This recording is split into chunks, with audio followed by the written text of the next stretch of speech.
D32 अध्याय 311 एक नया भविष्य एकता _3। यांग जियान के पास कुछ ऐसा था जो उसने नहीं कहा। इस बार वह नहीं थी जिसे मूल रूप से खजाना पहुंचाना था। दंताई ली अर्धदेव ने अन्य व्यवस्थाएं की थीं। ये वह थी जिसने अवसर के लिए लड़ाई लड़ी। एक और वह ली युआन के साथ अपने रिश्ते को गहरा करना चाहती थी। दूसरी ओर ये फैंग हाई को देखने का भी एक बहाना था। ब्लू स्टार के थर्ड लेवल मार्शल हॉल में 100 से अधिक हॉल मास्टर्स थे और थर्ड रैंक हॉल मास्टर के रैंक के बिना फ्लाइंग हेवन योद्धाओं की संख्या 10 गुना से अधिक थी। कई फ्लाइंग हेवन योद्धा थे। बेशक भले ही उनकी संख्या कम न लगती हो, दुनिया भर में और विभिन्न तारालोकों में बिखरे हुए प्रत्येक उड़ते हुए स्वर्ग योद्धा के पास अभी भी बहुत अधिक अधिकार था। लेकिन ब्लू स्टार के मुख्य हॉल के लिए केवल एक हॉल मास्टर था और ब्लू स्टार के सभी फ्लाइंग हेवन योद्धाओं को हॉल मास्टर के आदेशों का पालन करना पड़ता था। इसलिए फैंग हाई के सामने अपना चेहरा दिखाने का मौका बहुत महत्वपूर्ण था। ठीक है, आगे बढ़ो, डीन हाई ने हंसते हुए कहा, यांग जियान के विचारों को स्पष्ट रूप से समझते हुए। अल्पविराम। यांग जियान को विदा करने के बाद ली युआन ने बिना किसी हिचकिचाहट के जल्दी से भूमिगत मार्शल आर्ट कक्ष में वापस आकर विश्राम क्षेत्र में प्रवेश किया। उन्होंने स्टारफायर स्पेस के भीतर वर्चुअल नेटवर्क में लॉग इन किया। मास्टर, परी जैसी लड़की ने उत्साह से कहा, मास्टर, एक नया समझौता आया है। एक बार हस्ताक्षर करने के बाद आप मार्शल हॉल L9 स्तर तक अपग्रेड करने में सक्षम होंगे। पब फ्यूचर द्वारा विज्ञापन। मुझे सहमति पत्र लाओ, ली युआन ने कहा। हुश। होलोग्राफिक प्रक्षेपण संघनित होकर ली युआन के सामने प्रकट हुआ, जिसने तुरंत उसकी तीव्र समीक्षा शुरू कर दी। अधिकांश सामग्री पिछले समझौतों के समान ही थी। सबसे मुख्य भाग 3 थे। पहला, L9 सदस्य के रूप में martial hall 100 million blue star सिक्कों की वार्षिक सब्सिडी प्रदान करेगा। दूसरा, स्टारफायर ट्रेजरी तक पहुंच का अधिकार और स्टारफायर ब्लू स्टार नीलामी में भाग लेने का अधिकार। तीसरा, एक बार मार्शल हॉल या अलायंस द्वारा बुलाए जाने पर आदेशों का बिना शर्त पालन अनिवार्य है। 3 धाराएं, 2 लाभ, 1 दायित्व। ली युआन ने चुपचाप सोचा। किसी व्यक्ति को जितना अधिक विशेषाधिकार प्राप्त होता है, उसकी जिम्मेदारी भी उतनी ही अधिक होती है। उड़ते हुए स्वर्गीय योद्धा मानव सभ्यता की रीढ़ थे। द्वितीय स्तर के तारा क्षेत्रों में तैनात सेनाओं और तृतीय स्तर के तारा क्षेत्रों में लड़ी गई लड़ाइयों में वे महत्वपूर्ण थे। वे पुनर्तः मुख्य शक्तियां थीं। 7 सितारों वाली मानव सभ्यता की आज तक सुरक्षित रूप से और निरंतर वृद्धि करने की क्षमता, शीर्ष पर बैठे देवताओं के अलावा उड़ते हुए स्वर्ग योद्धाओं की विशाल संख्या को कम करके नहीं आंका जा सकता। आखिरकार, चाहे देवता कितने भी शक्तिशाली क्यों न हों, वे स्टार क्षेत्र के हर प्रवेश द्वार की रक्षा नहीं कर सकते थे, न ही वे ब्लू स्टार के हर कोने को कवर कर सकते थे, न ही वे विभिन्न तारा क्षेत्रों से बड़ी संख्या में खजाने प्राप्त कर सके।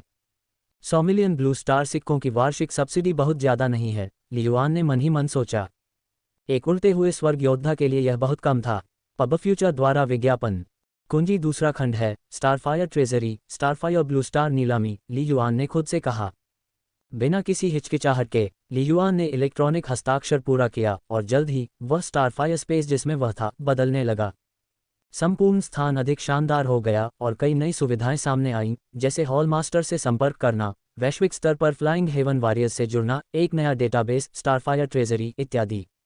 उन्नत विशेषाधिकारों के साथ एक जबरदस्त परिवर्तन हुआ। जियो, मैं स्टारफायर ट्रेजरी देखना चाहता हूं, ली युआन ने सीधे कहा। हाँ गुरुजी, जियाओ यू ने उत्तर दिया। प्रकाश एकत्रित हुआ, जिससे एक बड़ी प्रवाहित प्रकाश उत्सर्जक होलोग्राफिक स्क्रीन बनी, जिस पर सघन पाठ्य विवरण और वीडियो दिखाई दिए। साथ ही विशिष्ट श्रेणियां भी। इतने सारे खजाने, ली युआन ने हौंफते हुए कहा। इसमें कई श्रेणियां थीं, जैसे कि मूल पावर हथियार, स्टार तकनीक, गुप्त मैनुअल, आत्मा को मजबूत करना, शरीर को मजबूत करना, समझ में वृद्धि, पुनर्प्राप्ति श्रेणियां। प्रत्येक प्रमुख श्रेणी को कई उपश्रेणियों में विभाजित किया गया। उदाहरण के लिए, स्टार तकनीकों को प्रथम परत स्टार तकनीक, द्वितीय परत स्टार तकनीक, तृतीय परत स्टार तकनीक, 9 गुना स्टार तकनीक में विभाजित किया गया था। उदाहरण के लिए, मूल शक्ति हथियारों को चौथे रैंक, तीसरे रैंक ठीक, तीसरे रैंक मध्यम, तीसरे रैंक अवर, दूसरे रैंक ठीक और इसी तरह विभाजित किया गया था। विभाजन बहुत विस्तृत थे। वास्तव में ये वही खजाना है जिसका उल्लेख सीनियर यांग जियान ने किया था। ली युआन ने मन ही मन भरी, उसे भी थोड़ा झटका लगा। वेब से ज़र्गनेट द्वारा संचालित इन अभिनेताओं ने सेट पर सह कलाकारों को चूमते समय अपना नियंत्रण खो दिया। यूट्यूब स्टार सुश्री रेचल ने सरोगेट के माध्यम से बच्ची का स्वागत किया। ली युआन ने हर एक की जांच शुरू कर दी। जल्द ही ली युआन को कई खजाने मिल गए जो वह चाहता था। ओरिजिन पर्पल लॉन्गेविटी पिल, दूसरा स्तर, 50 बिलियन ब्लू स्टार सिक्के, शेष खरीद योग्य 999, योगदान शेष 100 billion. Dragon spirit hot fruit तीसरा रैंक 20 बिलियन ब्लू स्टार सिक्के शेष खरीद योग्य 2 योगदान शेष 100 बिलियन। आत्मा पोषण करने वाला प्राचीन आत्मा फल तीसरा रैंक 30 बिलियन ब्लू स्टार सिक्के शेष खरीद योग्य 0 योगदान शेष 100 बिलियन। भंडारण खजाना तीसरा रैंक 3 घन मीटर 10 बिलियन ब्लू स्टार सिक्के एक टुकड़ा खरीदने तक सीमित योगदान शेष 100 billion. Storage treasure third rank 3 cubic metre 300 billion blue star सिक्के एक पीस खरीदने तक सीमित योगदान शेष 100 बिलियन। अल्पविराम ली युआन ने अन्य खजानों की जांच जारी रखी। धीरे धीरे उन्हें समझ में आ गया कि स्टारफायर ट्रेजरी में बड़ी संख्या में खजाने सूचीबद्ध हैं, जैसे द्वितीय श्रेणी के खजाने जिनकी मूलतः असीमित आपूर्ति है। तीसरी श्रेणी के खजाने अधिकांश की मात्रा बहुत सीमित थी या स्टॉक से बाहर थे। इसके बाद ली युआन ने एक बार फिर स्टार तकनीक श्रेणी खोली और पाया कि तीसरी परत स्टार तकनीक से नीचे की तकनीक सीखना मूल रूप से मुफ्त था। चौथी परत स्टार तकनीक से शुरू होने पर एक शुल्क था और कीमतें बहुत अधिक थीं। ब्लड शैडो इनकार्नेशन चौथी परत स्टार तकनीक तीसरी परत तक सीखने के लिए 100 बिलियन ब्लू स्टार सिक्कों की आवश्यकता होती है। कोई योगदान आवश्यक नहीं है। ध्यान दें, कृपया पहले निःशुल्क परिचयात्मक भाग का प्रयास करें। यदि आप परिचय में महारत हासिल नहीं कर सकते हैं तो पूरी सामग्री न खरीदें। पृथ्वी तारा शिरा का सच्चा समाधान अज्ञात तारा तकनीक पहली 2 परतें सीखने के लिए 200 बिलियन ब्लू स्टार सिक्कों की आवश्यकता होती है, कोई ज़रूरत नहीं। असंख्य स्वर्ण दिव्य शरीर 7वीं परत स्टार तकनीक अपर्याप्त प्राधिकारी कृपया आवेदन करें। अल्पविराम स्टार तकनीकों की एक विशाल सरणी। चारों ओर देखने पर पता चला कि होलोग्राफिक स्क्रीन हजारों स्टार तकनीकों से भरी हुई थी। इनमें से अधिकांश प्रथम से तृतीय स्तर की तारा तकनीकें थीं तथा चतुर्थ स्तर से ऊपर की तकनीकें केवल 10वां हिस्सा ही थीं। मेरे अधिकार के साथ मैं 6ठी परत स्टार तकनीक तक सीख सकता हूं, ली युआन ने सोचा। 7वीं परत स्टार तकनीक, इसे सीखने का मौका पाने के लिए मुझे उच्च स्तर पर आवेदन करना होगा। जहां तक 8वीं परत तारा तकनीक 9 गुना तारा तकनीक का सवाल है। बाईशान सेमी डिवाइन और डीन हाई के अनुसार 7 सितारों की मानव सभ्यता में वास्तव में कुछ अधूरे लोग हैं, लेकिन ली युआन उन तक नहीं पहुंच सका। ऐसा होना चाहिए कि मेरा अधिकार अपर्याप्त है। ये उच्च स्तरीय स्टार तकनीकें सभी गुप्त हैं, ली युआन ने सोचा।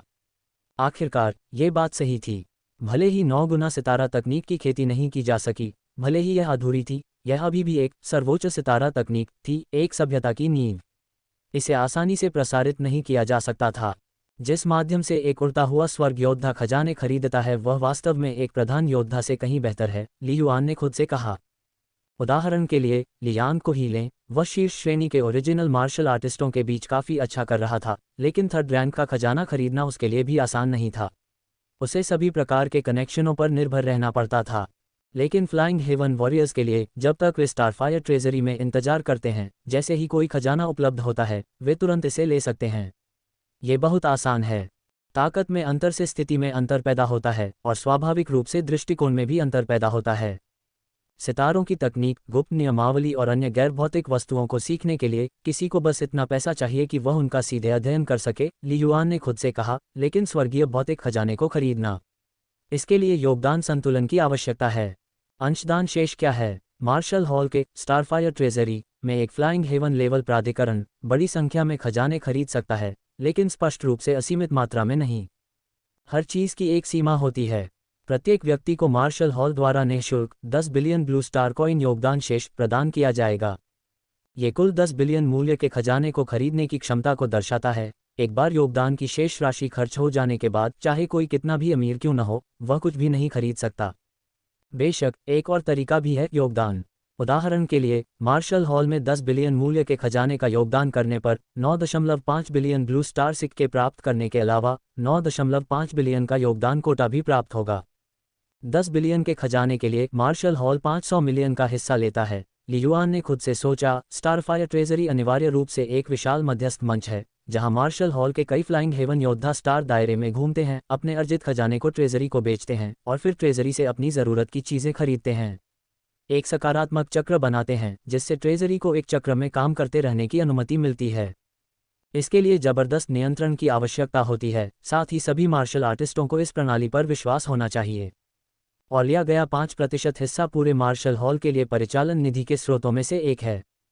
जैसे प्रतिभाओं को विकसित करना, जिसके लिए बड़ी मात्रा में धन की आवश्यकता होती है। बिल्कुल। फिर भी अभी भी कई दुर्लभ खजाने हैं जिनकी मांग बहुत अधिक है लेकिन आपूर्ति कम है, और कई शक्तिशाली व्यक्ति हैं जिनके पास बहुत पैसा है लेकिन योगदान शेष नहीं है। इसलिए नीलामी होती है। प्रत्येक वर्ष Starfire martial hall blue star पर एक नीलामी आयोजित करेगा, जिसमें बड़ी संख्या में दुर्लभ खजानों की नीलामी की जाएगी। फ्लाइंग हेवन लेवल प्राधिकरण वाले लोग इसमें भाग ले सकते हैं। अगली नीलामी हर साल दिसंबर में। ली युआन ने खुद से कहा, अब से 10 महीने बाद। ली युआन बहुत चिंतित नहीं था। वह अच्छी तरह से जानता था कि यद्यपि उसने फ्लाइंग हेवन स्तर का अधिकार प्राप्त कर लिया था और उसके पास 80 अरब से अधिक ब्लू स्टार सिक्के थे, जो बहुत ज़्यादा लग रहे थे, लेकिन फ्लाइंग हेवन योद्धाओं की तुलना में ये कुछ भी नहीं था। इसके अतिरिक्त मैं अभी केवल लेवल 19 पर हूँ। अधिकांश खजाने मेरे लिए ज़्यादा महत्व नहीं रखते हैं। ली युआन ने खुद से अपना सिर हिलाया। ऐसा नहीं है कि वे बेकार हैं। बात यह है कि इसकी लागत प्रभावशीलता बहुत कम है। यहाँ मेरे लिए वास्तव में प्रभावी ये स्टार तकनीकें हैं। ली युआन ने हल्की मुस्कान प्रकट की। दूसरी परत स्टार तकनीक, तीसरी परत स्टार तकनीक, सभी सीखने के लिए मुफ्त हैं।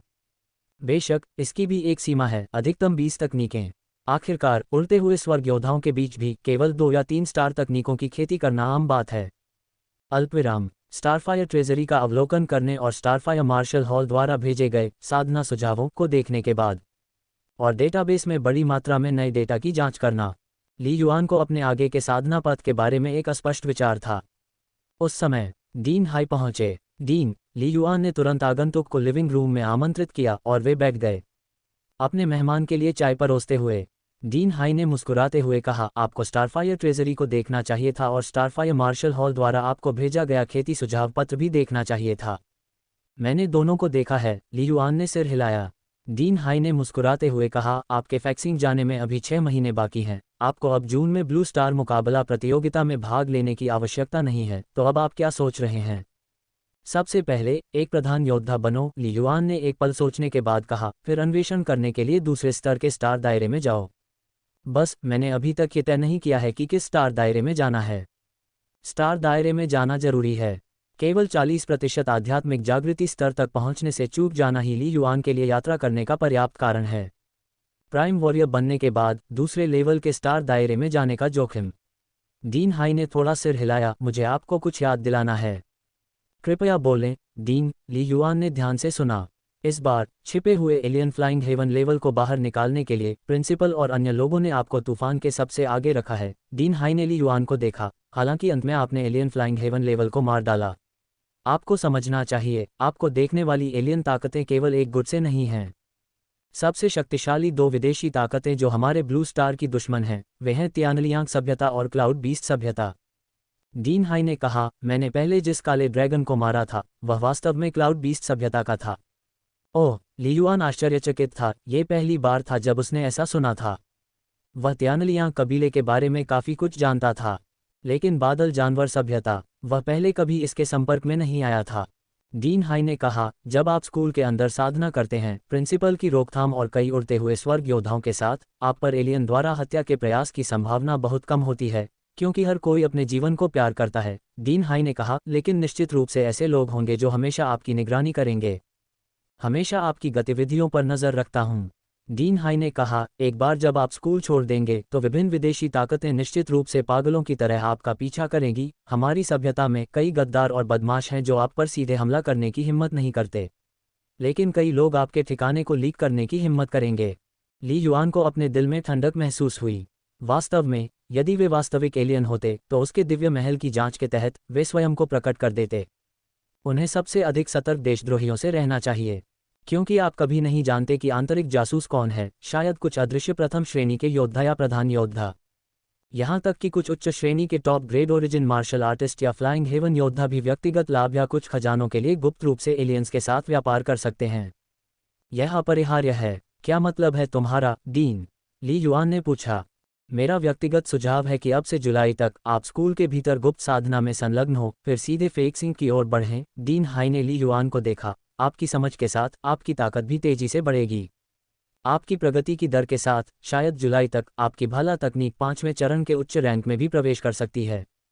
जब आप संपूर्ण मार्शल गॉड इनहेरिटेंस प्राप्त कर लेंगे तो आपकी शक्ति और भी अधिक रूपांतरित हो जाएगी।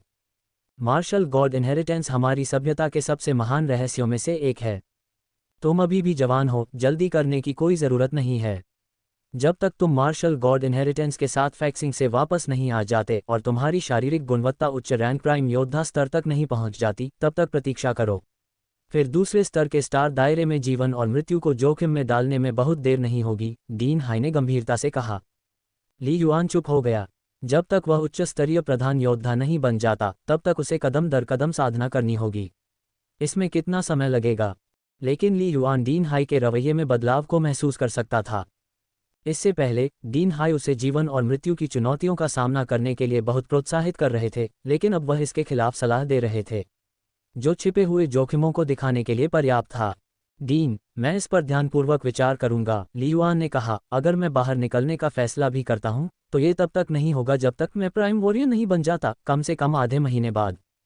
ठीक है, मैं आपको केवल एक सुझाव दे रहा हूं, आप क्या करने का निर्णय लेते हैं यह अब भी आप पर निर्भर है, डीन हाई ने कहा। यदि आप वास्तव में स्टार दायरे में जाने का निर्णय लेते हैं, तो स्टार दायरे को चुनने के बाद मुझसे पहले ही संपर्क करना याद रखें, और मैं आपको इसके फायदे और नुकसान का विश्लेषण करने में मदद करूंगा। साथ ही मैं पहले से ही आपके पदचिह्न छिपाने की व्यवस्था कर लूंगा। समझ गया, ली युआन ने डीन हाई की गहरी चिंता को महसूस करते हुए कहा। अल्पविराम। डीन है को विदा करने के बाद ली युआन भूमिगत मार्शल आर्ट कक्ष में लौट आया और गहरी सोच में डूब गया। ली युआन ने मन ही मन सोचा, वास्तव में जून में होने वाली व्यवहारिक युद्ध प्रतियोगिता में भाग लेने की मेरी कोई आवश्यकता नहीं है। गठबंधन के उच्च अधिकारियों द्वारा आयोजित वैश्विक मार्शल आर्ट प्रतियोगिता का उद्देश्य प्रत्येक सत्र के शीर्ष प्रतिभावानों का चयन करना है।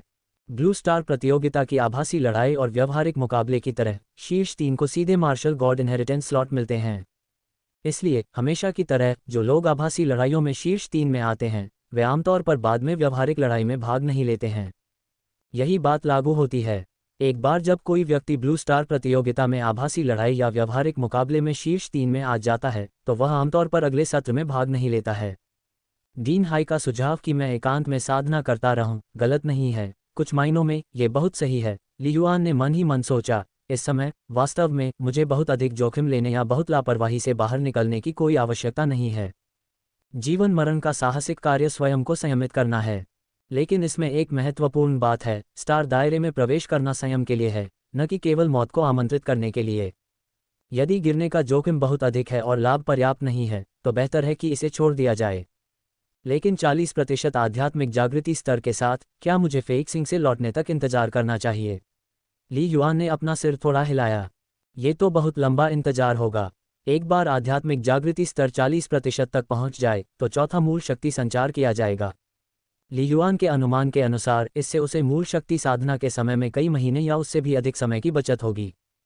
प्रथम श्रेणी के योद्धाओं की तुलना में प्रधान योद्धाओं के लिए शारीरिक गुणवत्ता और जीवन स्तर की खेती में अधिक समय लगता है। भौतिक गुणवत्ता में उल्लेखनीय वृद्धि आत्मा को और अधिक पोषित करेगी, ली युआन ने खुद से सोचा। यह मेरे जीवन तारे के भीतर की जीवन शक्ति को भी मजबूत बनाएगा। चाहे स्टार तकनीकों की खेती हो या अधिक स्टार मेरिडियन को जागृत करना हो, ये बहुत फायदेमंद है। एक मजबूत नींव के साथ यह एक चौतरफा सुधार है, इसलिए जब मैं फेक्सिंग जाऊंगा तो मेरे फायदे और भी अधिक होंगे। ली युआन ने भी अपने दिल में महत्वाकांक्षाएं जगाईं। एक कदम आगे, सभी कदम आगे। ली युआन के मन में एक सरल विचार आया। उसने पहले भी स्टार लॉर्ड बाइशान और अन्य लोगों से बात की थी। फेक्सिंग पहुंचने के बाद मार्शल गॉड इनहेरिटेंस स्लॉट भी रैंक में भिन्न थे। फेक्सिंग पहुंचने पर उसे न केवल ब्लू स्टार के प्रतिभाशाली लोगों का सामना करना पड़ेगा, बल्कि अन्य 6 महान ग्रहों के प्रतिभाशाली लोगों का भी सामना करना पड़ेगा। प्रतिभावान लोग एकत्रित होते हैं। उसे और अधिक शक्तिशाली बनना होगा ताकि वह शीघ्रता से प्रथम श्रेणी मार्शल गॉड इनहेरिटेंस स्लॉट के लिए प्रयास कर सके, और शायद एक विशेष rank marshal god inheritance slot भी। दूसरी बात, एक बार आध्यात्मिक जागृति स्तर 40% की सीमा तक पहुंच जाता है तो सीमा को 50% तक बढ़ाने का मौका हो सकता है। ली युआन ने चुपचाप सोचा। यदि आध्यात्मिक जागृति का स्तर 50% तक पहुंच जाता है तो यह न केवल मूल शक्ति का शरीर में प्रवेश करने के बारे में है, बल्कि दूसरे आध्यात्मिक मार्गदर्शन को अनलॉक करने के बारे में भी है। यह महत्वपूर्ण है। फिर भी मुझे जाना होगा, ली युआन ने निर्णय लिया, लेकिन इसका तमाशा बनाने की कोई आवश्यकता नहीं है। नहीं, स्टार दायरे में बहुत लंबे समय तक रहने की आवश्यकता है। अल्पविराम। अपना मन बना लेने के बाद ली युआन ने बिना किसी हिचकिचाहट के दिन के लिए अपनी साधना पुनः शुरू कर दी। अगले समय के लिए सबसे पहले मैं अपनी शारीरिक गुणवत्ता को पूरी तरह से बढ़ाने के लिए महान सूर्य तारों वाले आकाश शास्त्र और सभी स्वर्ग के सितारों का अवलोकन करने पर ध्यान केंद्रित करूंगा। ली युआन ने खुद से सोचा। अगला, अपने कौशल को निखारना जारी रखना है। तीसरा, मुझे एक पल के लिए भी आराम नहीं करना चाहिए। जब तक मेरी आध्यात्मिक शक्ति ठीक हो जाती है और मेरा शरीर इसे सहन कर सकता है, मैं जीवन सितारा को जगाने के लिए प्रयास करना जारी रखूंगा। जितनी जल्दी हो सके अधिक स्टार मेरिडियन को जागृत करने का प्रयास करें। स्टार मेरिडियन महत्वपूर्ण हैं, यकीनन मार्शल आर्ट साधना के मार्ग पर सबसे महत्वपूर्ण आधार हैं। वे इस बात की कुंजी हैं कि भविष्य में कोई कितनी दूर तक जा सकता है।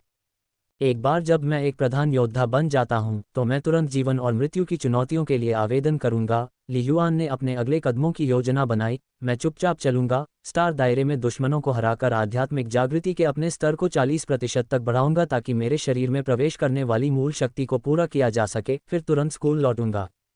ली युआन के अनुमान के अनुसार इस पूरी प्रक्रिया में कुछ दिन से लेकर एक पखवाड़े तक का समय लग सकता है। यदि वह इसे अच्छी तरह से छुपाता तो शायद एलियन जाति को भी पता नहीं चलता कि वह कुनलुन मार्शल यूनिवर्सिटी छोड़ चुका है। योजना बनाना महत्वपूर्ण है। केवल योजना पर विचार करके और उसका पालन करके ही कोई व्यक्ति अधिक तेजी से और अधिक स्थिरता से आगे बढ़ सकता है। वास्तव में इस समय मेरे लिए सबसे महत्वपूर्ण खजाना पृथ्वी मूल क्रिस्टल होना चाहिए। अगर मैं पृथ्वी ताराशिरा के सच्चे समाधान के पहले 2 चरणों को पूरी तरह से विकसित कर सकता हूं, तो शायद पृथ्वी शिरा के साथ मेरी अनुकूलता एक आश्चर्यजनक स्तर तक पहुंच जाएगी, ली युआन ने खुद से सोचा। हालांकि कम से कम प्राइम वॉरियर बनने और 3 से 5 महीने बिताने के बाद मैं इस मामले की रिपोर्ट प्रिंसिपल को दे सकता हूं। मन आत्मा दिव्य महल के रहस्यों को उजागर नहीं किया जाना चाहिए। अल्पविराम। समय उड़ता गया और दिन प्रतिदिन ब्लू स्टार प्रतियोगिता के बाद आभासी प्रतिस्पर्धा का तूफान पूरी तरह से समाप्त हो गया। प्रमोशन के हर दौर के साथ ली युआन के ब्लॉग प्रशंसकों की संख्या आश्चर्यजनक रूप से 80 मिलियन तक पहुंच गई। हालांकि चूंकि ली युआन ने कभी कोई अपडेट पोस्ट नहीं किया, स्टारफायर मार्शल हॉल द्वारा विभिन्न प्रमोशनों के क्रमिक फैलाव के साथ प्रशंसकों की यह संख्या अनिवार्य रूप से अल्पावधि के लिए अपनी सीमा तक पहुंच गई है। फिर भी इन गड़बड़ियों ने ली युआन को प्रभावित नहीं किया, क्योंकि वह पूरे मन से अपनी साधना में डूबा हुआ था। हर दिन वह सुबह से ही विजुअलाइजेशन विधि और बुनियादी ओरिजिन पावर तकनीक का प्रशिक्षण शुरू करते थे। हर दूसरे या तीसरे दिन वह कानून निर्माण का प्रयास करते थे और अधिक जीवन सितारों को जागृत करने का प्रयास करते थे। उनका शेष लगभग सारा समय भला तकनीक की साधना में व्यतीत हुआ। अल्पविराम। कुनलुन मार्शल यूनिवर्सिटी द्वारा विशेष रूप से डिज़ाइन किया गया एक विशाल मार्शल आर्ट कक्ष जो 100 मीटर से अधिक लंबा और चौड़ा है। ली युआन विशेष रूप से निर्मित ओरिजिन पावर बैटल सूट पहने हुए और एक लंबा भाला चलाते हुए। उससे कुछ ही दूरी पर ली यांग एक कॉम्बैट सेबर पकड़े खड़ा था और उसकी ओर खिलखिलाती मुस्कान के साथ देख रहा था। गुरुजी, चलिए आज का वास्तविक युद्ध प्रशिक्षण शुरू करते हैं, ली युआन ने गंभीरता से कहा। ठीक है, कल की तरह मैं अपनी ताकत और गति को स्तर 19 तक दबा दूंगा। आप मेरी तलवार तकनीक में बदलाव महसूस करने की कोशिश करें, ली यांग ने कहा। ली युआन ने सिर हिलाया। धमाका। ली यांग एक पल में आगे बढ़ गया। एक कदम आगे बढ़ने के साथ उसकी आभा भयानक रूप से शक्तिशाली हो गई, जैसे कि एक पहाड़ ली युआन की ओर बढ़ रहा हो। मारना। ली युआन का रूप बदल गया और वह प्रकाश या बिजली की धारा की तरह ली यांग की ओर बढ़ा। उसका लंबा भाला एक ड्रैगन की तरह एक भेदी फुफकार के साथ तुरंत भाले की रोशनी की एक बौछार छोड़ दी जो आसमान को ढक रही थी। Clang clang clang. चमकदार कृपाण की परतें खिल उठीं, जिसने ली युआन द्वारा फेंके गए भाले की छाया को आसानी से रोक दिया। हथियार भयंकर रूप से टकराए और भयानक प्रभाव ने ली युआन के लिए true intent killing move star river spiral को निष्पादित करते समय भी इसे पूरी तरह से विक्षेपित करना असंभव बना दिया। उसे पीछे हटना पड़ा। इसके विपरीत ली यांग की तलवार तकनीक, हालांकि प्रत्येक वार मजबूत नहीं लग रहा था, निरंतर और विस्फोटक रूप से शक्तिशाली थी, जो लगातार ली युआन पर दबाव डाल रही थी। प्रत्येक प्रहार में स्वर्ग और पृथ्वी की शक्ति अविश्वसनीय शक्ति के साथ प्रवाहित होती थी। अचानक विनाश। ली यांग के लड़ाकू कृपाण ने अचानक अपना रास्ता बदल दिया। ब्लेड की रोशनी भाले की रोशनी के ऊपर टकराई, मानो ली युआन की भाला तकनीक के महत्वपूर्ण बिंदुओं को निशाना बना रही हो, जिससे उसकी भाला गति एक पल में लड़खड़ा गई। Foot foot. प्रकाश की और धारें नीचे गिरीं, जिससे ली युआन के लिए अब और हमले का सामना करना असंभव हो गया। उसका भाला गति पूरी तरह से ध्वस्त हो गया और उसका शरीर पीछे की ओर फेंका गया, रुकने से पहले दर्जनों मीटर पीछे हट गया। ओरिजिन पावर बैटल सूट की सुरक्षा के कारण वह घायल नहीं हुआ। ली यांग की भी गति रुक गई। बहुत अच्छा, तुम्हारी प्रगति वास्तव में तेज है। जब महान प्रतियोगिता समाप्त हुई और हमारे पहले वास्तविक युद्ध प्रशिक्षण के दौरान तुम अपनी सच्ची इरादे वाली हत्या की चाल के साथ भी मेरे 10 से अधिक हमलों का सामना नहीं कर सकते थे, ली यांग ने मुस्कुराते हुए कहा, लेकिन अब तुम 30 से अधिक हमलों का सामना कर सकते हो। ऐसा इसलिए है क्योंकि मेरी शारीरिक गुणवत्ता में सुधार हुआ है। ली युआन ने अपना सिर हिलाया, और चूंकि आपने अपनी ताकत और गति को दबा दिया है, अगर हमारी शारीरिक गुणवत्ता समान होती तो मैं और तेजी से हार जाता। क्या ये स्पष्ट नहीं है? मैं कौशल में 5वें चरण का उच्च रैंक हूँ और आपको 5वें चरण के मध्यवर्ती रैंक में आए हुए कितने समय हो गए हैं? लियांग ने मुस्कुराते हुए कहा, कौशल में सुधार अभी भी सुधार है, विनम्र होने की कोई आवश्यकता नहीं है। ली युआन मुस्कुराए बिना न रह सका। वास्तव में ब्लू स्टार प्रतियोगिता समाप्त हुए 10 दिन से अधिक हो चुके थे और उनकी समर्पित साधना ने वास्तव में तीव्र प्रगति ला दी थी। ली युआन ने दिव्य महल के पैनल पर नजर डाली। जीवन स्तर 19.9 प्रथम रैंक। मुट्ठी की ताकत 68,800 किलोग्राम। गति 113.2 मीटर प्रति सेकंड। आध्यात्मिक शक्ति स्तर 30.5। इच्छा शक्ति स्तर 32। आध्यात्मिक जागृति स्तर 37.9%। वर्तमान सीमा 40%। स्टार मेरिडियन स्तर 11। खेती दक्षता 10-0.5। कौशल क्षेत्र भाला तकनीक 5वां चरण 41%। आंदोलन तकनीक 5वां चरण 41%। स्टार तकनीक 9 गुना। स्टार तकनीक पृथ्वी स्टार शिरा का सच्चा समाधान प्रथम चरण स्तर 6:6। अल्पविराम इन 10 दिनों में ली युआन की शारीरिक गुणवत्ता और कौशल स्तर में काफी सुधार हुआ था, खासकर इसलिए क्योंकि उसके कौशल पहले ही 40% पर 5 चरणों को पार कर चुके थे। प्रगति की इस दर से कुछ ही महीनों में ली युआन 5वें चरण 59% तक पहुंचने में सक्षम हो जाएगा। यह 230 गुप्त साधना 3 सितारा मध्याह्न रेखाएं अतिरिक्त अध्याय 27_3। ली युआन, आपकी शारीरिक गुणवत्ता 19.9 तक पहुंच जानी चाहिए थी। लियांग ने पूछा, आप प्राइम वॉरियर बनने के और करीब पहुंच रहे हैं। ये वास्तव में बहुत करीब है। ली युआन ने सिर हिलाया। अब स्वर्ग और मनुष्य की एकता की स्थिति में भी मैं अपने शरीर में प्रवेश करने वाली मूल शक्ति की एक बूंद को महसूस कर सकता हूँ। मेरा शरीर बहुत सक्रिय है। ये वह स्पष्टीकरण था जो ली युआन ने पहले ही तैयार कर लिया था। उन्हें स्टार मेरिडियन के संबंध में धीरे धीरे अपनी प्रतिभा प्रकट करने की आवश्यकता थी। ओह, अब आप इसे महसूस कर सकते हैं। अच्छा अच्छा अच्छा। लियांग ने वास्तव में खुशी दिखाई। तो लाइफ स्टार स्पेस को महसूस करने की कोशिश करें, शायद आप अपने लाइफ स्टार को थोड़ा पहले जगा सकें। हाँ, 19.9 स्तर पर मूल शक्ति के निशानों को स्वायत्त रूप से अवशोषित करने में सक्षम होने के नाते आपकी स्टार मेरिडियन प्रतिभा बहुत अधिक होनी चाहिए, लियांग ने उत्साह से कहा। हाँ, मैं यथासंभव प्रयास करूंगा, ली युआन ने कहा। अल्पविराम वापस अपने विला में। हालांकि मैं जीवन स्तर 19.9 तक पहुंच गया हूं, मेरी मुट्ठी की ताकत और गति अभी भी वास्तविक प्रथम आदेश सीमा से कम है, ली युआन ने खुद से सोचा। दिव्य महल पैनल के होने से ली युआन को यह स्पष्ट रूप से पता चल गया कि वह किस चरण पर है। अभी 1 या 2 सप्ताह और। एक बार जब मेरी मुट्ठी की ताकत 70,000 किलोग्राम से अधिक हो जाती है तो मैं स्टार मेरिडियन को सक्रिय करने और एक ही बार में प्रधान योद्धा का दर्जा हासिल करने की कोशिश करूंगा, ली युआन ने सोचा। प्रधान योद्धा बनने के 2 रास्ते थे। एक, यदि आपके पास एक उच्च रैंक की साधना विधि है जो आपको फिट बैठती है, तो सभी आवश्यकताओं को पूरा करने के बाद आप साधना विधि के मार्गदर्शन का पालन कर सकते हैं। 3 संवेदी स्टार मेरिडियन को संचालित करने का प्रयास करें जो फिट बैठते हैं, शरीर को तेजी से परिवर्तन पूरा करने और एक प्रमुख योद्धा बनने के लिए प्रेरित करते हैं। दूसरा रास्ता उन मार्शल कलाकारों के लिए था जिनके पास उच्च कोटि की साधना पद्धति नहीं थी। उस स्थिति में जब तक उनकी शारीरिक गुणवत्ता 19.9 तक पहुंचती है, वे अपनी काया में सुधार जारी रख सकते हैं।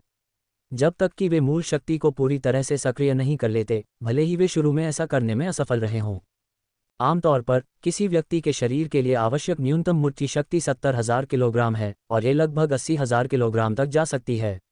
यहाँ तक कि बिना किसी साधना पद्धति के वे मार्शल कलाकार भी दुनिया में भटकती मूल शक्ति के निशानों को महसूस कर सकते हैं और इसे अपने लिए अवशोषित करना शुरू कर सकते हैं। अल्पविराम। एक दिन बाद देर रात को ली युआन ने हमेशा की तरह अपने जीवन सितारे को जगाने की कोशिश की। एकदम अचानक एक अदृश्य उतार चढ़ाव आया। उसके बाद ली युआन के शरीर में हल्की कंपन हुई और फिर प्रकाश के अनगिनत बिंदु एक धागे जैसी धारा में परिवर्तित हो गए जो ली युआन के शरीर के ऊपर से गुजरते हुए उसके चारों ओर घूमने लगे। अंत में एक और स्टार मेरिडियन जाग गया है, ली युआन ने मुस्कुराहट का एक संकेत दिखाया। उस समय 3 स्टार मेरिडियन एक दूसरे को प्रतिबिंबित करते हुए ली युआन की आभा को काफी असाधारण बना रहे थे। पहली परत स्टार शिरा साधना दक्षता में वृद्धि वास्तव में सिर्फ 0.5 है, ली युआन ने दिव्य महल पैनल पर नजर डाली और खुद से कहा। लेकिन उसका हृदय अपार आनंद से भर गया। 3 स्टार मेरिडियन जागृत हुए, हालांकि उनमें से 2 अभी भी प्रथम परत स्टार शिराएं थीं। लेकिन उड़ते स्वर्ग योद्धा बनने के मार्ग में एक महत्वपूर्ण बाधा ली युआन द्वारा अनजाने में पार कर ली गई थी। अल्पविराम। दूर फैक्सिंग में एक बहुत ही भव्य शहर के अंदर जो स्वयं लाल ज्वाला के एक टुकड़े जैसा प्रतीत हो रहा था। शहर के ऊपर एक विशाल उड़ने वाला यान मंडरा रहा था जिस पर एक आकर्षक ज्वाला का प्रतीक बना हुआ था। यदि फैक्सिंग के कुछ शक्तिशाली लोग इस प्रतीक को देखें तो वे इसे एक नज़र में पहचान लेंगे, धधकती ज्वाला परिवार। यह एक महान परिवार था जिसकी फेचिंग के उच्च वर्ग में बहुत प्रतिष्ठा थी और ये शहर लगभग उनकी जागीर था। 12 मंजिला इमारत में सबसे ऊपरी मंजिल के कार्यालय में कई लोग मारे गए। ये कैसे संभव है? धधकती लॉ परिवार के 16 लोग प्रथम श्रेणी में सर्वश्रेष्ठ हैं, नीले मार्शल पाथ पोशाक में युवक ने आश्चर्य में कहा, तुरंत चिंतित हो गया, मेरी छोटी बहन कैसी है? दूसरे भाई, शांत रहो। वापस भेजे गए संदेशों के अनुसार दुनिया के भीतर दुनिया में एक बड़ी मूल क्रिस्टल शिरा पैदा हुई थी जो एक बड़ी लड़ाई का स्रोत थी। काले लबादे में आदमी ने गंभीर स्वर में कहा, शिरा के केंद्र में पृथ्वी मूल क्रिस्टल और अग्नि दिव्य क्रिस्टल होने की संभावना है। उन्होंने आगे कहा, टोकन की जानकारी के आधार पर छोटी बहन अभी भी जीवित है, लेकिन हमने अस्थायी रूप से उससे संपर्क खो दिया है। दुनिया के भीतर दुनिया का रहस्य। आमंत्रण, मासिक टिकट के लिए अनुरोध। संपर्क खोया। नीली मार्शल पाथ वर्दी में युवक का चेहरा बदल गया। छोटी बहन अपने समूह में सबसे महत्वपूर्ण है, निश्चित रूप से सबसे अच्छे संचार उपकरण से लैस है, वह संपर्क कैसे खो सकती है? नहीं, यह नहीं चलेगा। मुझे मां को ढूंढना ही होगा। नीली मार्शल पाथ वर्दी वाला युवक मुड़ा और जाने वाला था। दूसरे भाई, शांत हो जाओ, काले लिबादे वाला युवक गुस्से से चिल्लाया, दुनिया के भीतर दुनिया के मामलों में धधकती लॉ परिवार के सबसे बड़े रहस्य छिपे हैं। क्या आप और मैं उनसे पूछताछ कर सकते हैं? यहाँ तक कि पिताजी को भी हस्तक्षेप नहीं करना चाहिए। मत भूलना, हमारा उपनाम लिन है, लॉ नहीं। सभी अधिकारों के अनुसार हमें दुनिया के भीतर दुनिया के बारे में कुछ भी नहीं जानना चाहिए। नीली मार्शल पाथ वर्दी वाला युवक चुप हो गया। ये सही है। हालांकि उनकी रगों में धधकती ज्वाला परिवार का खून बहता था, वे केवल परिधीय सदस्य थे, वे दुनिया के भीतर दुनिया में प्रवेश करने के लिए भी योग्य नहीं थे। केवल उनकी बहन, जो निर्वाण दिव्य शास्त्र की खेती कर सकती थी, अपने विदेशी उपनाम के बावजूद धधकती ज्वाला परिवार की मुख्य सदस्य बन सकती थी।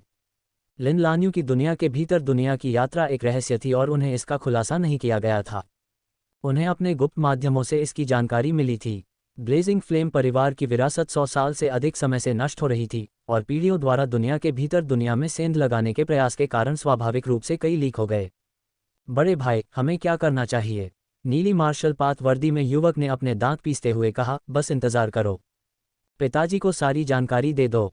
वह एक उड़ते हुए स्वर्ग के योद्धा हैं और गठबंधन के 6 सितारा पार्षद भी हैं। स्वाभाविक रूप से वह कोई रास्ता निकाल लेंगे। काले लबादे में युवक ने बड़बड़ाया। ठीक है, मैं तुरंत संदेश भेज दूंगा। अल्पविराम। जैसा कि लिन लान्यू के 2 बड़े भाई शहर के ऊपर मंडरा रहे उस सुपर बड़े विमान में चर्चा कर रहे थे।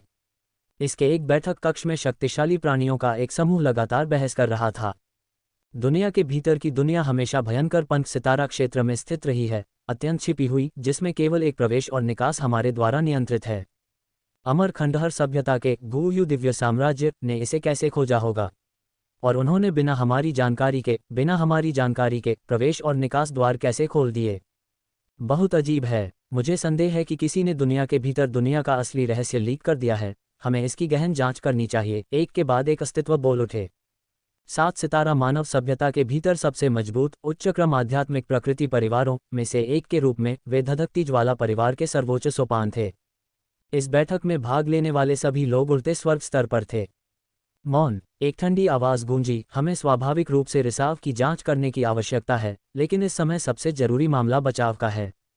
वक्ता एक मध्यम आयु वर्ग का व्यक्ति था जो काले वस्त्र पहने हुए था तथा उसके ऊपर एक दिव्य पक्षी की आकृति बनी हुई थी।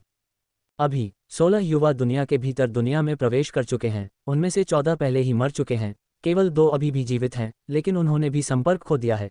काले लबादे में मध्यम आयु वर्ग के व्यक्ति ने कहा, उनमें से लान्यू ने गुयु दिव्य साम्राज्य के हमले से पहले ही संपर्क खो दिया था। क्या हमले से पहले संपर्क टूट गया था? ये हो सकता है। वास्तव में हमें कैसे पता नहीं चला? वहां उपस्थित उड़ते हुए स्वर्ग योद्धा चौंक गए और उन्होंने अपना विवाद एक तरफ रख दिया। उनमें से अधिकांश पहले भी विश्व के भीतर विश्व में प्रवेश कर चुके थे और स्वाभाविक रूप से समझ गए थे कि इसका क्या तात्पर्य है। बचाया जाना चाहिए। हमें लिन लान्यू को बचाना होगा। किसी को बचाने के लिए हमें दुनिया के भीतर दुनिया में गहराई से जाना होगा। साधारण कपड़ों में एक और बूढ़ा आदमी गंभीरता से बोला, लेकिन भयंकर पंख सितारा क्षेत्र एक दूसरे स्तर का सितारा क्षेत्र है। दुनिया के भीतर दुनिया में और भी मजबूत बाधाएं हैं। छोड़ना कोई चिंता की बात नहीं है, लेकिन प्रवेश के लिए प्रथम श्रेणी का जीवन रूप होना आवश्यक है, और अधिमानतः शीर्ष स्तर वाले जो लगभग दूसरे रैंक तक पहुंच सकते हैं। आखिरकार उन युवाओं ने अपनी मृत्यु से पहले जो संदेश भेजे थे उसके अनुसार उनका सामना गुयू दिव्य साम्राज्य के प्रधान योद्धाओं से हुआ था, जो दुनिया के भीतर दुनिया में घुसने के तुरंत बाद ही टूटकर गिर पड़े थे। साधारण शब्दों में बूढ़े व्यक्ति ने कहा। सभी उड़ते हुए स्वर्ग योद्धा ध्यानपूर्वक सुन रहे थे, उनके भाव बदल रहे थे। प्रधान योद्धा, बैठक अचानक बुलाई गई थी, अधिकांश को अभी भी विवरण की पूरी जानकारी नहीं दी गई थी। स्थिति खतरनाक है, काले लबादे में मध्यम आयु वर्ग के व्यक्ति ने धीरे से कहा। केवल अपने परिवार पर निर्भर होकर हम इतने सारे प्रथम श्रेणी के मार्शल कलाकारों को नहीं मार सकते जो सफलता की कगार पर हैं। और वास्तव में दुर्जय प्रतिभाओं की तो बात ही छोड़िए। मैं प्रस्ताव करता हूं कि हम इस मामले की रिपोर्ट गठबंधन को दें और उनकी सहायता का अनुरोध करें। काले लबादे वाले मध्यम आयु वर्ग के व्यक्ति ने अपनी राय पेश की। बिल्कुल नहीं कुलपति, बिल्कुल नहीं। क्या इससे संसार के भीतर संसार के रहस्य सार्वजनिक नहीं हो जाएंगे? स्वीकार्य नहीं है। तुरंत कई उड़ते हुए स्वर्ग योद्धाओं ने अपनी आपत्तियां व्यक्त की, लेकिन कई अन्य लोग कुलपति के सुझाव पर विचार करते हुए चुप रहे। तुम सब चुप हो जाओ, साधारण शब्दों में बूढ़े आदमी ने भौहें से कुढ़ी। अगर यह अतीत था और दुनिया के भीतर दुनिया में कुछ बड़ा हुआ था, तो हम रहस्य को उजागर करने के बजाय बहुत सारे जीवन खो देंगे। लेकिन अब क्या होगा? गुयू दिव्य साम्राज्य के लोग पहले ही घुसपैठ कर चुके हैं। अमर खंडहर सभ्यता सबसे भयानक सभ्यता है जिसके बारे में हम जानते हैं। गुयू दिव्य साम्राज्य द्वारा प्रदर्शित समग्र ताकत कम से कम हमारी संपूर्ण 7 सितारा मानव सभ्यता के बराबर है, यदि अधिक मजबूत नहीं है। हम सिर्फ अपने परिवार के साथ कैसे विरोध कर सकते हैं? साधारण शब्दों में बूढ़े आदमी ने ठंडे स्वर में कहा। समय हमारे पक्ष में नहीं है। उन्होंने आगे कहा, भले ही हम गठबंधन के समक्ष विश्व के भीतर विश्व के रहस्यों को उजागर कर दें, जब तक हम विश्व के भीतर विश्व को पुनः प्राप्त कर सकते हैं, गठबंधन द्वारा अन्य प्रतिभाओं को प्रवेश के लिए व्यवस्थित किया जाएगा, लेकिन फिर भी हम बहुमत बनाए रखेंगे। हालांकि अगर हम गुयू दिव्य साम्राज्य को कुछ समय देते हैं, तो एक बार जब वे दुनिया के भीतर दुनिया के असली रहस्य का पता लगा लेंगे, तो वे निश्चित रूप से भारी संसाधनों का निवेश करेंगे और इसे भेदने से परे मजबूत करेंगे। तब तक भले ही गठबंधन संसाधनों, जनशक्ति और सामग्री दोनों का योगदान देता है, इसे वापस लेना मुश्किल होगा और हमें कुछ भी नहीं मिलेगा। हमारा परिवार भी पूरी तरह से खत्म हो जाएगा। साधारण शब्दों में बूढ़ा आदमी गुस्से से चिल्लाया। बैठक कक्ष में शांति छा गई। ठीक है, चलो वोट करते हैं, काले लबादे वाले युवक ने धीरे से कहा। महान बुजुर्ग के प्रस्ताव से सहमत होना है या नहीं? सहमत होना। परहेज करो, परहेज करो। सहमत होना, सहमत होना। अल्पविराम। 19 मत सहमति में पड़े, 6 मत अनुपस्थित रहे, 9 बुजुर्ग बैठक में उपस्थित नहीं हुए। सहमति में पड़े मतों की कुल संख्या आधे से अधिक है, तथा विरोध में पड़े मतों की संख्या 1/3 से भी कम है। काले लबादे में अधेड़ व्यक्ति ने घोषणा की। प्रस्ताव पारित हो गया। दुनिया के भीतर दुनिया का रहस्य। आमंत्रण, मासिक टिकट के लिए अनुरोध _2। बैकक्वोट, मैं स्टारफायर मार्शल हॉल से संपर्क करने के लिए जिम्मेदार रहूंगा। एल्डर यान चान, आपके पति लिन यू, एक 6 स्टार काउंसलर हैं और स्टाररी स्काई मार्शल हॉल के उच्च सोपानों का हिस्सा हैं। चूंकि लिन लान्यू आपकी बेटी है, इसलिए स्टाररी स्काई साइड से संपर्क बनाना आपकी जिम्मेदारी है, काले लबादे वाले व्यक्ति ने कहा। ठीक है। बैठक कक्ष के एक कोने में बैंगनी वस्त्र पहने एक महिला, जो चुप थी, ने हल्के से सिर हिलाया। महान बुजुर्ग, ब्लैकस्टोन मार्शल हॉल से संपर्क बनाने की जिम्मेदारी आपकी होगी। हम, कैजुअल शब्दों में बुजुर्ग ने सिर हिलाया। बाकी सभी बुजुर्ग कृपया तुरंत अपने नेटवर्क का पूरी क्षमता से उपयोग करें और देखें कि क्या आप first order limit martial artists का एक समूह इकट्ठा कर सकते हैं जो सफलता के करीब हैं। क्या मेरे धधकते ज्वाला कबीले की सदियों पुरानी नींव को संरक्षित किया जा सकता है या नहीं, ये सब इस कदम पर निर्भर करता है। हाँ, 20 से अधिक उड़ते स्वर्ग योद्धाओं ने एक स्वर में कहा, क्योंकि वे मामले के महत्व को जानते थे। शायद कुछ बुजुर्गों की राय या विचार अलग थे, लेकिन एक बार जब परिवार की बैठक में कोई निर्णय हो जाता है, तो वे स्वाभाविक रूप से पूरे मन से मिलकर काम करेंगे। अल्पविराम। 2 मार्च, ब्लू स्टार के कुनलुन मार्शल यूनिवर्सिटी में दोपहर 1 बजे के कुछ बाद। लियुआन के विला के बाहर घास पर वसंत का सार जीवंत और सुंदर था और आकाश में सूरज बहुत झुलसाने वाला नहीं लग रहा था। गुरुजी, एक नज़र डालें, लियुआन ने ब्लैक चेन स्पीयर को पकड़ते हुए कहा। मैंने पहले जो Galaxy spiral true intent ultimate move बनाया था, वह वास्तव में जानबूझकर स्वर्ग और पृथ्वी को हिलाने की शक्ति का पीछा नहीं कर रहा था। Whoosh ads by PubFuture. Li Yuan के लंबे भाले के एक जोरदार प्रहार से उसकी नोक विशाल आकाश को चीरती हुई निकल गई, जिससे आसपास की हवा कांप उठी और यहाँ तक कि तारों की हल्की सी चमक भी चमकने लगी, जो अत्यंत चमकीली थी। वह स्वर्ग और पृथ्वी की शक्ति का उपयोग कर रहा था, जानबूझकर आगे बढ़ने के बजाय दिल की मंशा का अनुसरण करते हुए, संवेदना का अनुसरण करते हुए। लियुआन ने हंसते हुए कहा, अनजाने में मैं सफल हो गया। संवेदना का अनुसरण करें। ली यांग एक तरफ खड़े होकर गहरी सोच में डूबे हुए थे। हाल के दिनों में ली यांग युद्ध प्रशिक्षण में ली युआन के साथ था। स्वाभाविक रूप से कौशल स्तर के मामले में ली यांग उच्चतर था, लेकिन जैसे जैसे ली युआन ने तेजी से प्रगति की, उसका कौशल सेट जल्दी ही ली यांग के बराबर हो गया। मध्यवर्ती 5वें चरण कौशल, उच्च रैंक 5वें चरण कौशल। मौलिक अंतर इतना बड़ा नहीं था। विशेषकर ट्रू इंटेंट अल्टीमेट मूव्स के निर्माण के संदर्भ में ली युआन का निश्चित रूप से अंतिम निर्णय था। इसलिए ये ली यांग द्वारा ली युआन को शिक्षा देने के बारे में कम, बल्कि आपसी आदान प्रदान और एक दूसरे से सीखने के बारे में अधिक था। ली युआन के कुछ शब्दों ने ली यांग को बहुत प्रेरणा दी थी। मैं कुछ हद तक चिंतित हूँ, ली यांग ने हंसते हुए कहा। मैंने आपसे ज़्यादा थर्ड रैंक सीक्रेट मैनुअल का अभ्यास किया है, मेरा कौशल स्तर आपसे ज़्यादा है, और मेरे पास एक फ्लाइंग हेवन लेवल की आत्मा भी है। फिर भी मैं कुछ हद तक अधीर हूँ, हर समय एक ट्रू इंटेंट किलिंग मूव बनाने के बारे में सोच रहा हूँ। ली यांग के कौशल के स्तर के साथ एक बार जब वह एक या दो सच्चे इरादे वाले हत्या के मूव्स बना लेता है, तो वह 5वें चरण की पूर्णता में कदम रख सकता है और एक उड़ता हुआ स्वर्ग योद्धा बनने की आशा कर सकता है। हाँ, ऐसे गहन कौशल के साथ गुरुजी, आप निश्चित रूप से उड़ते स्वर्ग का दर्जा प्राप्त करेंगे, ली युआन ने हंसते हुए कहा। हाल के दिनों में ली यांग के साथ बातचीत करते हुए ली युआन को पता चला कि उसने जो गैलेक्सी स्पाइरल बनाया था, वह एक सच्चे इरादे की अंतिम चाल थी, जो 5वें चरण की पूर्णता की दहलीज को छू रही थी। बिल्कुल, ली युआन को पता था कि सच्चे इरादे वाले अंतिम कदमों के बीच अंतर थे। जैसे कि उसने जो बनाया था, स्वर्ग और पृथ्वी से आह्वान की गई शक्ति उड़ते हुए स्वर्ग योद्धाओं के अंतिम कदमों की तुलना नहीं कर सकती थी। आखिरकार फ्लाइंग हेवन वॉरियर्स की अंतर्दृष्टि और संचयन उनकी अपनी अंतर्दृष्टि और संचयन से कहीं अधिक बेहतर थे। Ads by PubFuture. लेकिन कम से कम मध्यवर्ती 5वें चरण के मार्शल कलाकारों के बीच जब अकेले कौशल की बात आती थी, तो उन्हें पहले से ही कुछ प्रतिद्वंद्वी मिल चुके थे, और उनके कौशल सुधार और बढ़ी हुई अंतर्दृष्टि के साथ उनके सच्चे इरादे वाले अंतिम कदम की शक्ति स्वाभाविक रूप से मजबूत और मजबूत होती जाएगी। अचानक ली युआन को कुछ एहसास हुआ। डीन है, ली यांग ने भी इसे महसूस किया। दोनों को पता था कि एक उड़ते हुए स्वर्ग स्तर की उपस्थिति आ रही थी। बैकवर्ड कई 100 मीटर ऊपर नीले कपड़े पहने एक बेहद आकर्षक युवक अचानक प्रकट हुआ और तेजी से नीचे उतर रहा था। वह कोई और नहीं बल्कि डीन हाई था। ली यांग, ली युआन, आप दोनों काफी इत्मीनान से एक दूसरे के साथ कौशल पर चर्चा कर रहे हैं। डीन हाई ने थोड़ा सिर हिलाया। ली यांग ने मुस्कुराते हुए कहा, यह ऐसा है जैसे ली युआन मुझे ज्ञान दे रहा है। डीन हाई, क्या आपको कुछ चाहिए? ली युआन को एहसास हुआ कि दूसरे पक्ष को चर्चा करने के लिए कुछ होना चाहिए, अन्यथा वह प्रत्याशित रूप से उसे खोजने नहीं आया होगा। आखिरकार परसों ही तो उसने ली युआन को खोजा था, बिना किसी अच्छे कारण के उसका इतनी जल्दी फिर से आना असंभव था। इसके अलावा यदि यह कोई महत्वपूर्ण मामला न होता तो एक साधारण संदेश ही पर्याप्त होता। ली यांग, मुझे ली युआन के साथ कुछ चर्चा करनी है, आप पहले लौट सकते हैं, डीन हाई ने निर्देश दिया। हाँ, ली यांग ने अपना सिर हिलाकर स्वीकार किया। उन्हें अपनी स्थिति का स्पष्ट ज्ञान था। ब्लू स्टार प्रतियोगिता समाप्त होने के बाद उन्हें जल्दी ही यह एहसास हो गया था कि उनके छात्र ली युआन ने उनकी उम्मीदों से कहीं अधिक अच्छा प्रदर्शन किया है। कुछ मायनों में जिया देश और 7 सितारा गठबंधन के भीतर ली युआन की स्थिति पहले से ही उसके अपने शिक्षक से आगे निकल गई थी। ली यांग तुरंत चले गए। घास पर केवल ली युआन और डीन हाई ही बचे।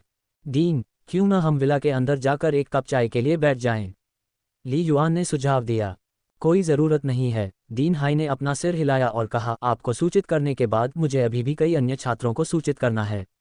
यह मामला अलायंस के उच्च अधिकारियों से आता है। ओह, ली युआन ने अपनी हैरानी व्यक्त की। उनके जैसे प्रथम श्रेणी के मार्शल कलाकार के लिए ऐसा क्या महत्वपूर्ण हो सकता था कि गठबंधन के उच्च अधिकारियों को संदेश भेजना पड़ा? इसके अलावा डीन हेई ने जो संकेत दिया, उसके आधार पर ऐसा प्रतीत होता है कि मामला केवल उनके अलावा और भी लोगों से संबंधित था। ये सभ्यता के भीतर छिपे खजाने के बारे में है। डीन हाई ने अपना हाथ हिलाया। विंग, एक अदृश्य शक्ति ने उन दोनों को घेर लिया था, जैसे कोई अदृश्य अवरोध अंदर से बाहर को अलग कर रहा हो तथा बाहरी दुनिया से कुछ सुनने पर रोक लगा रहा हो। स्वर्ग और पृथ्वी की शक्ति का उपयोग करके ली युआन ने कार्रवाई को महसूस किया और मन ही मन स्तब्ध रह गया। वर्तमान में वह स्वयं भी स्वर्ग और पृथ्वी की शक्ति की एक छोटी मात्रा का उपयोग कर सकता था, लेकिन उसका नियंत्रण डीन हेई की तुलना में बहुत कम था। ये स्वर्ग और पृथ्वी के सच्चे इरादे का एक सच्चा स्वामी था। डीन हाई ने कहा, यह खजाना द्वितीय श्रेणी के स्टार दायरे में स्थित है और इसे हमेशा अलायंस के भीतर एक उच्च आध्यात्मिक प्रकृति वाले परिवार, फ्लेम कबीले, द्वारा नियंत्रित किया गया है। मुझे लगता है कि मैंने इस परिवार का उल्लेख आपसे पहले भी किया है। हाँ, ली युआन ने सिर हिलाया। पहली बार जब वह डीन हाई से मिले थे तो उन्होंने फ्लेम कबीले का जिक्र किया था, जो एक दुर्जेय प्रतिष्ठा वाला परिवार था। अपने विशेष वंश के कारण उनके पास एक बहुत ही विशेष साधना तकनीक निर्वाण दिव्य शास्त्र भी थी, जिसने उनके परिवार में दर्जनों फ्लाइंग हेवन मार्शल आर्टिस्ट को जन्म दिया था। डीन हाई ने कहा, इस परिवार का खजाना बहुत महत्वपूर्ण है, लेकिन अब वे अमर खंडहर सभ्यता के गुयु दिव्य साम्राज्य के साथ संघर्ष में आ गए हैं और गठबंधन ने बचाव का आयोजन करने का फैसला किया है। अमर खंडहर सभ्यता। ली युआन की पुतलियां थोड़ी सिकुड़ गईं। उड़ते स्वर्ग स्तर तक पहुंच प्राप्त करने के बाद से ली युआन अपने साधना से बचे समय में काफी मात्रा में गोपनीय जानकारी का अध्ययन कर रहा था और अमर खंडहर सभ्यता पर महत्वपूर्ण जोर था। अन्य विदेशी क्षेत्र जैसे कि तियानलियांग सभ्यता और क्लाउड बीस्ट सभ्यता, जब 7 सितारा मानव सभ्यता की तुलना में विभिन्न पहलुओं में मजबूत और कमजोर हैं, लेकिन आमतौर पर वे सभी एक ही स्तर पर हैं। लेकिन अकेले अमर खंडहर सभ्यता, यहाँ तक कि वे जो हिमशैल का सिरा प्रकट करते हैं, वह 7 सितारा मानव सभ्यता से कहीं अधिक है। ये 7 सितारा गठबंधन में ज्ञात सबसे भयावह सभ्यता है, जिसकी कोई बराबरी नहीं है। इस बार 7 सितारा गठबंधन वास्तव में अमर खंडहर सभ्यता के साथ संघर्ष में था। डीन हाई ने बताया, ये खजाना भूमि द्वितीय स्तर के स्टार दायरे में दुनिया के भीतर एक दुनिया है जो केवल प्रथम आदेश जीवन रूपों के लिए सुलभ है। यह मामला बहुत महत्वपूर्ण है और गठबंधन ने पहले से ही प्रवेश करने के लिए प्रथम आदेश सीमा के करीब बड़ी संख्या में मार्शल कलाकारों को जुटाया है। हमारी पूरी सभ्यता को देखते हुए ताकत के मामले में आपको प्रथम श्रेणी के जीवन रूपों में सबसे ऊपर होना चाहिए और आप सबसे मजबूत भी हो सकते हैं। इसलिए उच्च अधिकारियों ने मुझे विशेष रूप से यह पूछने के लिए कहा कि क्या आप जाने के लिए तैयार हैं। देवताओं का अवशेष मासिक वोट के लिए अनुरोध। शीघ्रता से डीन हाई ने ली युआन को दुनिया के भीतर की दुनिया के बारे में अधिक खुफिया जानकारी दी। दुनिया के भीतर दुनिया, केवल प्रथम श्रेणी के लोग ही प्रवेश कर सकते हैं। ली युआन ने चौंकाने वाली खबर सुनी। ऐसा लग रहा था जैसे इसमें 7 सितारा मानव सभ्यता और अमर खंडहर सभ्यता के बीच सभ्यता संघर्ष शामिल है। क्या दुनिया के भीतर की दुनिया प्रथम स्तर के स्टार दायरे का हिस्सा है? ये कितना बड़ा है? ली युआन ने मुख्य प्रश्न पूछा। प्रथम स्तर के स्टार दायरे में केवल प्रथम श्रेणी के जीवन को ही अंदर और बाहर जाने की अनुमति है। दूसरे स्तर के स्टार दायरे में केवल दूसरे दर्जे के जीवन को ही अंदर और बाहर जाने की अनुमति है। तीसरे स्तर के स्टार दायरे में केवल तीसरे दर्जे के जीवन को ही अंदर और बाहर जाने की अनुमति है। सामान्यतः स्टार दायरे का स्तर जितना अधिक ऊंचा होता है, वह निचले स्तरों की तुलना में उतना ही अधिक खतरनाक और विशाल होता है। लेकिन हमेशा अपवाद होते हैं, जैसे कि मिंगक्सू स्टार दायरा, जो कि केवल एक प्रथम स्तर का स्टार दायरा है, फिर भी अधिकांश द्वितीय स्तर के स्टार दायरों की तुलना में अधिक व्यापक और खतरनाक है और इसमें बड़ी संख्या में देशी आकाश उड़ने वाले स्तर के जीवन मौजूद हैं। नहीं, दुनिया के भीतर की दुनिया प्रथम स्तर के स्टार दायरे से अलग है। मैं आपकी चिंताओं को समझता हूं, डीन हाई ने गंभीरता से कहा। केवल प्रथम श्रेणी का जीवन ही विश्व के भीतर विश्व में प्रवेश कर सकता है, लेकिन वह प्रवेश द्वार द्वितीय श्रेणी के जीवन को बाहर आने की अनुमति देता है। ये सही नहीं है। ली युआन ने अपना सिर हिलाया। आपने पहले जो कहा था उसके अनुसार ये स्टार क्षेत्र हमेशा से ही ब्लेजिंग फ्लेम कबीले के नियंत्रण में रहा है। अपने परिवार की ताकत के साथ वे आसानी से प्राइम वॉरियर्स को लंबे समय तक वहां तैनात कर सकते हैं, मिंगक्सू स्टार दायरे में एक अग्रिम बेस की तरह। मिंगक्सू स्टार रियल्म के फॉरवर्ड बेस पर मौजूद सीनियर्स बाहर नहीं आ सकते, लेकिन दुनिया के भीतर दुनिया में तैनात प्रधान योद्धा अभी भी बाहर आ सकते हैं। ली युआन ने विश्लेषण किया, कुछ इच्छुक लोग होने चाहिए और उन्हें घुमाना पूरी तरह से संभव है। कोई फर्क नहीं पड़ता कि अमर खंडहर सभ्यता का गुयु दिव्य साम्राज्य कितना शक्तिशाली है, वे केवल प्रथम क्रम जीवन है जब वे पहली बार टूटते हैं। भले ही वे 5वें चरण के कौशल वाले प्रतिभाशाली हों, एक बार जब वे प्रवेश करते हैं और तुरंत टूट जाते हैं। अगर वे सीधे उच्च रैंक मूल मार्शल कलाकारों या शीर्ष ग्रेड मूल मार्शल कलाकारों का सामना करते हैं तो वे अभी भी मर जाएंगे, ली युआन ने गंभीरता से कहा। प्रिंसिपल फैंग हाई को देखकर ली युआन को समझ में आ गया कि यदि किसी का कौशल काफी गहरा है तो वह वास्तव में अपने पद से ऊपर उठकर लड़ सकता है। उदाहरण के लिए, यदि प्रथम श्रेणी का जीवन कानून की दहलीज पर कदम रखता है तो यह संभवतः सीधे कानून की शक्ति का आह्वान कर सकता है और एक शीर्ष ग्रेड मूल मार्शल कलाकार को खत्म कर सकता है। लेकिन ये सिर्फ काल्पनिक बात थी। प्रथम क्रम 7वें चरण का कौशल, क्या ये संभव है? अवास्तविक। आप वास्तव में महत्वपूर्ण बिंदु के बारे में सोचने में चतुर हैं, डीन हाई ने कहा। ये सही है। आमतौर पर ब्लेजिंग फ्लेम कबीले ने आसानी से पहल की होगी और दुनिया के भीतर इस दुनिया पर कब्जा कर लिया होगा बिना किसी प्रयास के, डीन हाई ने कहा। लेकिन मुख्य बात यह है कि द्वितीय श्रेणी का जीवन विश्व के भीतर विश्व में लंबे समय तक नहीं रह सकता। ली युआन दंग रह गया। क्या ये सचमुच इतना विशेष था? गठबंधन के उच्च अधिकारियों द्वारा बारीकियों को पूरी तरह से स्पष्ट नहीं किया गया है, लेकिन यदि आप अपनी क्षमताओं के साथ जाने के लिए सहमत हैं तो आपको ब्लेजिंग फ्लेम कबीले द्वारा प्रदान की गई सभी जानकारी प्राप्त करने में सक्षम होना चाहिए। आखिरकार ब्लेजिंग फ्लेम कबीला निश्चित रूप से नहीं चाहता कि यह मामला सार्वजनिक हो, डीन हाई ने कहा। उन्होंने केवल एक ही बात का उल्लेख किया है। दुनिया के भीतर ये दुनिया, जिसका सबसे बड़ा व्यास 500 किलोमीटर से अधिक है, यह एक कृत्रिम अवशेष है, या बल्कि एक कृत्रिम दुनिया है। एक कृत्रिम दुनिया। ली युआन इतना आश्चर्यचकित हुआ कि वह लगभग उछल पड़ा। एक कृत्रिम दुनिया, जिसे सरल शब्दों में मानव निर्मित अंतरिक्ष के रूप में समझा जा सकता है। ये ज्ञात है कि स्टार दायरे अंतरिक्ष समय में विभिन्न सभ्यताओं के टकराव से पैदा हुए हैं, जो कि 7 सितारा गठबंधन के नियंत्रण से परे है। यहाँ तक कि स्टार दायरे के प्रवेश और निकास का स्थिरीकरण भी 7 सितारा गठबंधन के नियंत्रण से बाहर है। और ये देखते हुए कि भंडारण जादुई खजाने के कुछ घन मीटर का मूल्य सैकड़ों अरबों ब्लू स्टार सिक्कों के बराबर हो सकता है। यहाँ तक कि सीमित दृष्टि के साथ ली युआन एक बिंदु का अनुमान लगा सकता है, 7 सितारा गठबंधन का अंतरिक्ष का उपयोग काफ़ी अपरिष्कृत है।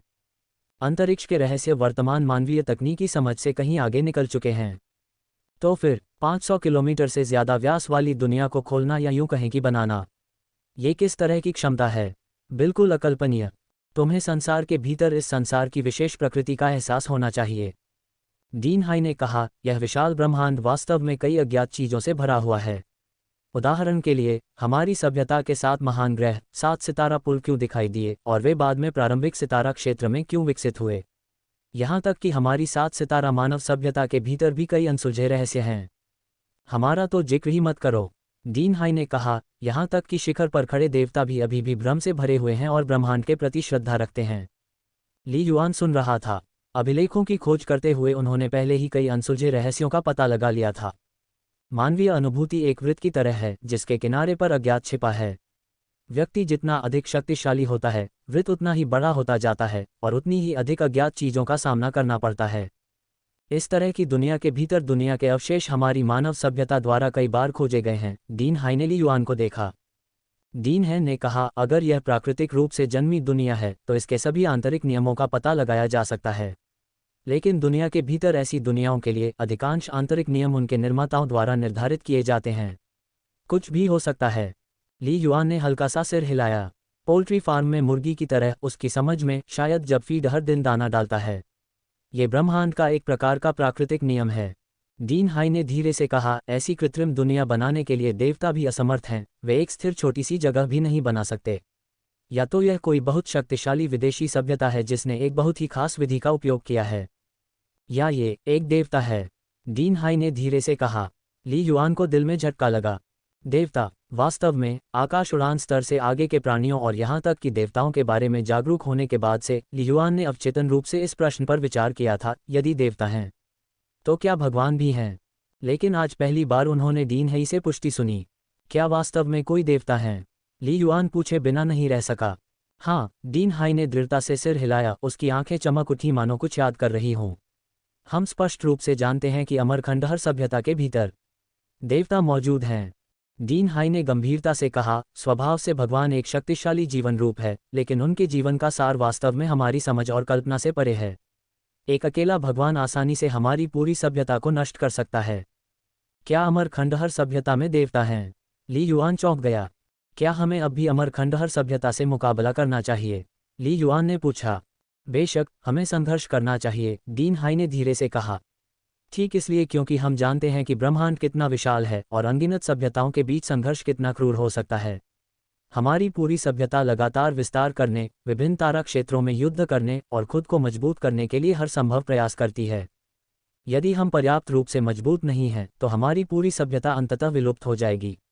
हमारे पास जो जानकारी है उसके अनुसार कुछ विदेशी सभ्यताएं नष्ट हो गई हैं।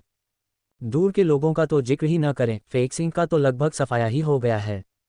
डीन हाई ने गंभीरता से कहा, 7 स्टार एलायंस के सभी प्रयास सभ्यता के विलुप्त होने की आपदा को रोकने के लिए हैं।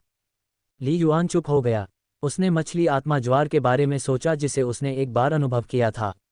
अमरखंडहर सभ्यता वास्तव में शक्तिशाली है, लेकिन इस बार विवाद केवल इसके आंतरिक क्षेत्रों में से एक के भीतर है।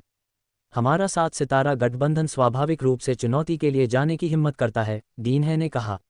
आखिरकार, ये संभवतः एक देवता का अवशेष है, और मेरे अनुमान में जिस कारण से ब्लेजिंग फ्लेम परिवार इतना शक्तिशाली हो गया है, जिससे कई आकाश उड़ने वाले प्राणियों को जन्म मिला है, वह निश्चित रूप से इस अवशेष दुनिया से संबंधित है। ली युआन ने थोड़ा सिर हिलाया, एक उड़ते हुए स्वर्ग योद्धा की तरह जो लापरवाही से एक खजाना निकाल लेता है जो एक साधारण मार्शल कलाकार को बदल सकता है। हे देवताओं, सभ्यताओं को आसानी से नष्ट करने में सक्षम उनके द्वारा पीछे छोड़ी गई दुनिया के अवशेष शायद उनकी उंगलियों के बीच से निकली एक बूंद देवताओं को पागल करने के लिए पर्याप्त होंगे। बेशक ये भी संभव है कि यह अवशेष दुनिया उतनी कीमती न हो जितनी 7 स्टार एलायंस कल्पना करती है। हर चीज़ का पूर्वानुमान लगाना कठिन था। कई साधारण मार्शल कलाकारों को सीधे भर्ती किया जा सकता है, डीन हाई ने ली युआन को देखते हुए कहा, लेकिन आप जैसे अद्वितीय प्रतिभाशाली व्यक्ति के लिए चीज़ें स्वाभाविक रूप से अलग हैं। गठबंधन की अपनी प्रतिबद्धताएं हैं। सबसे पहले, खंडहरों में आपको जो भी खजाना मिलेगा वह आपका होगा। अगर एलायंस को कुछ उपयोगी मिलता है तो हम उसका बराबर का आदान प्रदान करने को तैयार हैं, डीन है ने समझाया। दूसरा, अगर आप अंततः अमर खंडहर सभ्यता को भगा देते हैं तो हम आपको आपके योगदान के अनुसार पुरस्कृत करेंगे। ली युआन ने थोड़ा सिर हिलाया। गठबंधन के वादे अभी भी विश्वसनीय थे। वास्तव में, डीन है ने कहा, मेरी नज़र में आपकी सुरक्षा स्वाभाविक रूप से ज़्यादा महत्वपूर्ण है। आखिरकार आप सफल होते हैं या असफल, इससे मेरा कोई लेना देना नहीं है। मैं आपको ये सब विस्तार से इसलिए बता रहा हूं क्योंकि मेरा मानना है कि आप कोई महत्वपूर्ण खोज कर सकते हैं। ली युआन अपनी हंसी रोक नहीं सका। डीन हाई को उस पर पूरा भरोसा था। इसे अजीब मत समझो, डीन है ने तिरस्कार के भाव से कहा, ब्लेजिंग फ्लेम फैमिली शक्तिशाली लग सकती है, लेकिन उनके ज़्यादातर स्काई फ्लाइंग लेवल के योद्धा अपने वंश पर निर्भर हैं। वे 100 से ज़्यादा सालों से खोज कर रहे हैं, जो शायद बहुत लंबा समय लगे, लेकिन वे किस तरह के प्रतिभाशाली लोगों को मार सकते हैं। उनका पूरा कबीला सिर्फ 10,000 लोगों का है। लेकिन आपका क्या? डीन हाई ने ली युआन की ओर देखते हुए कहा, आप ब्लू स्टार के दशकों में एक बार आने वाले अद्वितीय प्रतिभाशाली व्यक्ति हैं। आप सैकड़ों अरबों में से चुने गए अद्वितीय प्रतिभाशाली व्यक्ति हैं। डीन हाई ने कहा, आपके उद्यम से अप्रत्याशित लाभ हो सकता है। ली युआन ने फिर सिर हिलाया। ऐसा लग रहा था कि इस खंडहर दुनिया में पहले भी कई लोगों ने अपनी किस्मत आजमाई होगी। कोई महत्वपूर्ण खोज कर सकेगा या नहीं, ये भी व्यक्ति पर निर्भर करता है। डीन हाई ने गंभीरता से कहा, लाभ तो हैं, लेकिन जोखिम भी हैं। सबसे बड़ा खतरा खंडहरों की दुनिया का है। ब्लेजिंग फ्लेम परिवार के अनुसार सेकंड रैंक लाइफ का वहां लंबे समय तक रहना निश्चित रूप से बर्बादी है। कोई 1 साल से ज्यादा नहीं रह सकता। 1 साल, ली युआन ने मन ही मन बुदबुदाया। उस समय सीमा के साथ ऐसा प्रतीत होता था कि खजाने की अधिकता के बावजूद अधिकतम 23वें या 24वें चरण के प्रधान योद्धा ही हो सकते थे। दूसरा, अमर खंडहर सभ्यता है, डीन है ने कहा। यह सभ्यता वास्तव में दुर्जेय है। हमारे साथ सितारा गठबंधन में आप प्रथम श्रेणी के जीवों में एक शीर्ष अस्तित्व हैं। लेकिन अमर खंडहर सभ्यता में आपसे ज्यादा शक्तिशाली प्रथम श्रेणी के जीव हो सकते हैं। ली युआन ने सुना लेकिन आश्चर्यचकित नहीं हुआ। अलग अलग परिवेश में अलग अलग तरह की प्रतिभाएं आती हैं। एक ही तरह की क्षमता वाले 2 लोग एक ग्रामीण इलाकों में और दूसरा शहर में पला बड़ा एक दूसरे से पूरी दुनिया अलग हो सकते हैं। देवताओं वाली एक भयानक सभ्यता के रूप में उनके लिए किसी भी तरह की प्रतिभा को विकसित करना सामान्य बात है। मैंने आपको लाभ और जोखिम दोनों बता दिए हैं। आप जाएं या न जाएं, यह आपको तय करना है, डीन है ने कहा। मुझे जवाब देने में जल्दबाजी न करें। बस आज शाम 6 बजे से पहले मुझे अपना निर्णय बता दें। डीन है ने कहा, यदि आपके कोई प्रश्न हो तो आप सीधे राष्ट्रपति से भी पूछ सकते हैं। डीन हाई जाने के लिए मुड़े। डीन, ली युआन को अचानक कुछ ख्याल आया, क्या मैं पूछ सकता हूं कि खंडहरों की ये दुनिया किस द्वितीय स्तर के स्टार दायरे में स्थित है? फैक्सिंग, भयंकर पंख सितारा क्षेत्र, अल्पविराम। जैसे ही उसने डीन है को दूर जाते देखा, ली युआन के विचार अभी भी अस्थिर थे। डीन हाई द्वारा छोड़े गए अंतिम शब्दों की प्रतिध्वनि उनमें गूंज रही थी। भयंकर पंख सितारा क्षेत्र, क्या ये वही तारा क्षेत्र नहीं था जहां लिन लान्युए ने कदम रखा था? क्या ये संयोग था? फिर उसे अचानक याद आया कि लान्युए उच्च श्रेणी की साधना पद्धतियों का अभ्यास कर रही थी। ये भी अग्नि की श्रेणी में आती थी। कुछ देर सोचने के बाद वूश, ली युआन का शरीर हिल गया और एक पल में वह दर्जनों मीटर उड़कर अपने बगल वाले विला में पहुंच गया।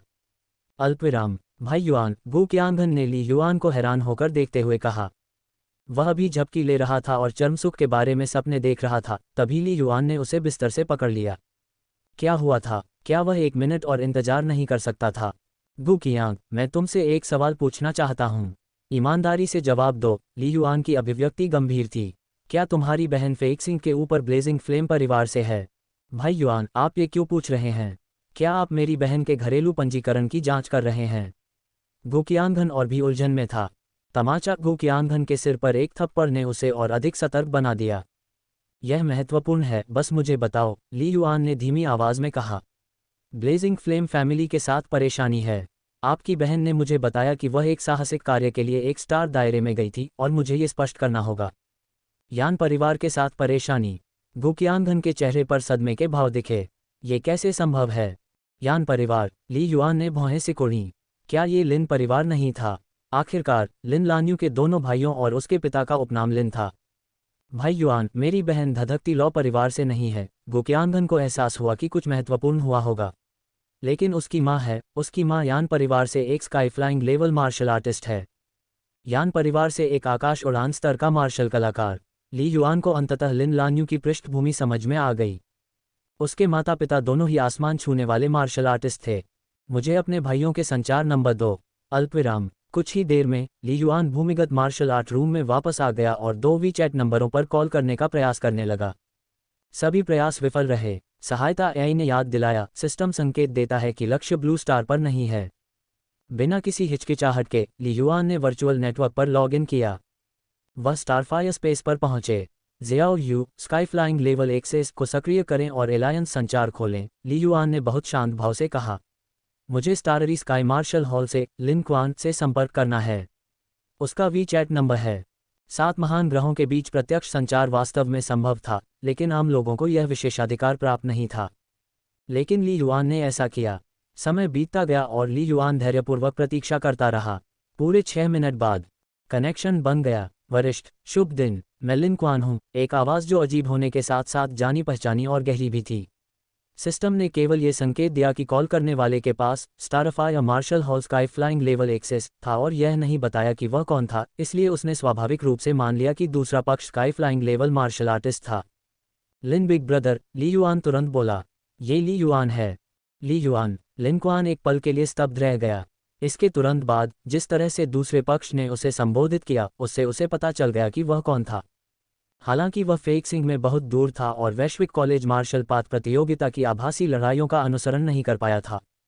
पिछले महीने ली युआन बेहद लोकप्रिय हो गया था, यहाँ तक कि फेक्सिंग के वर्चुअल नेटवर्क पर भी उसे एक निश्चित प्रसिद्धि प्राप्त हुई थी। स्वाभाविक रूप से लिन क्वान भी इस बात से अवगत था। नमस्ते, ली युआन। लिन क्वान ने तुरंत उससे बात करने का तरीका बदल दिया और बेहद विनम्र बना रहा।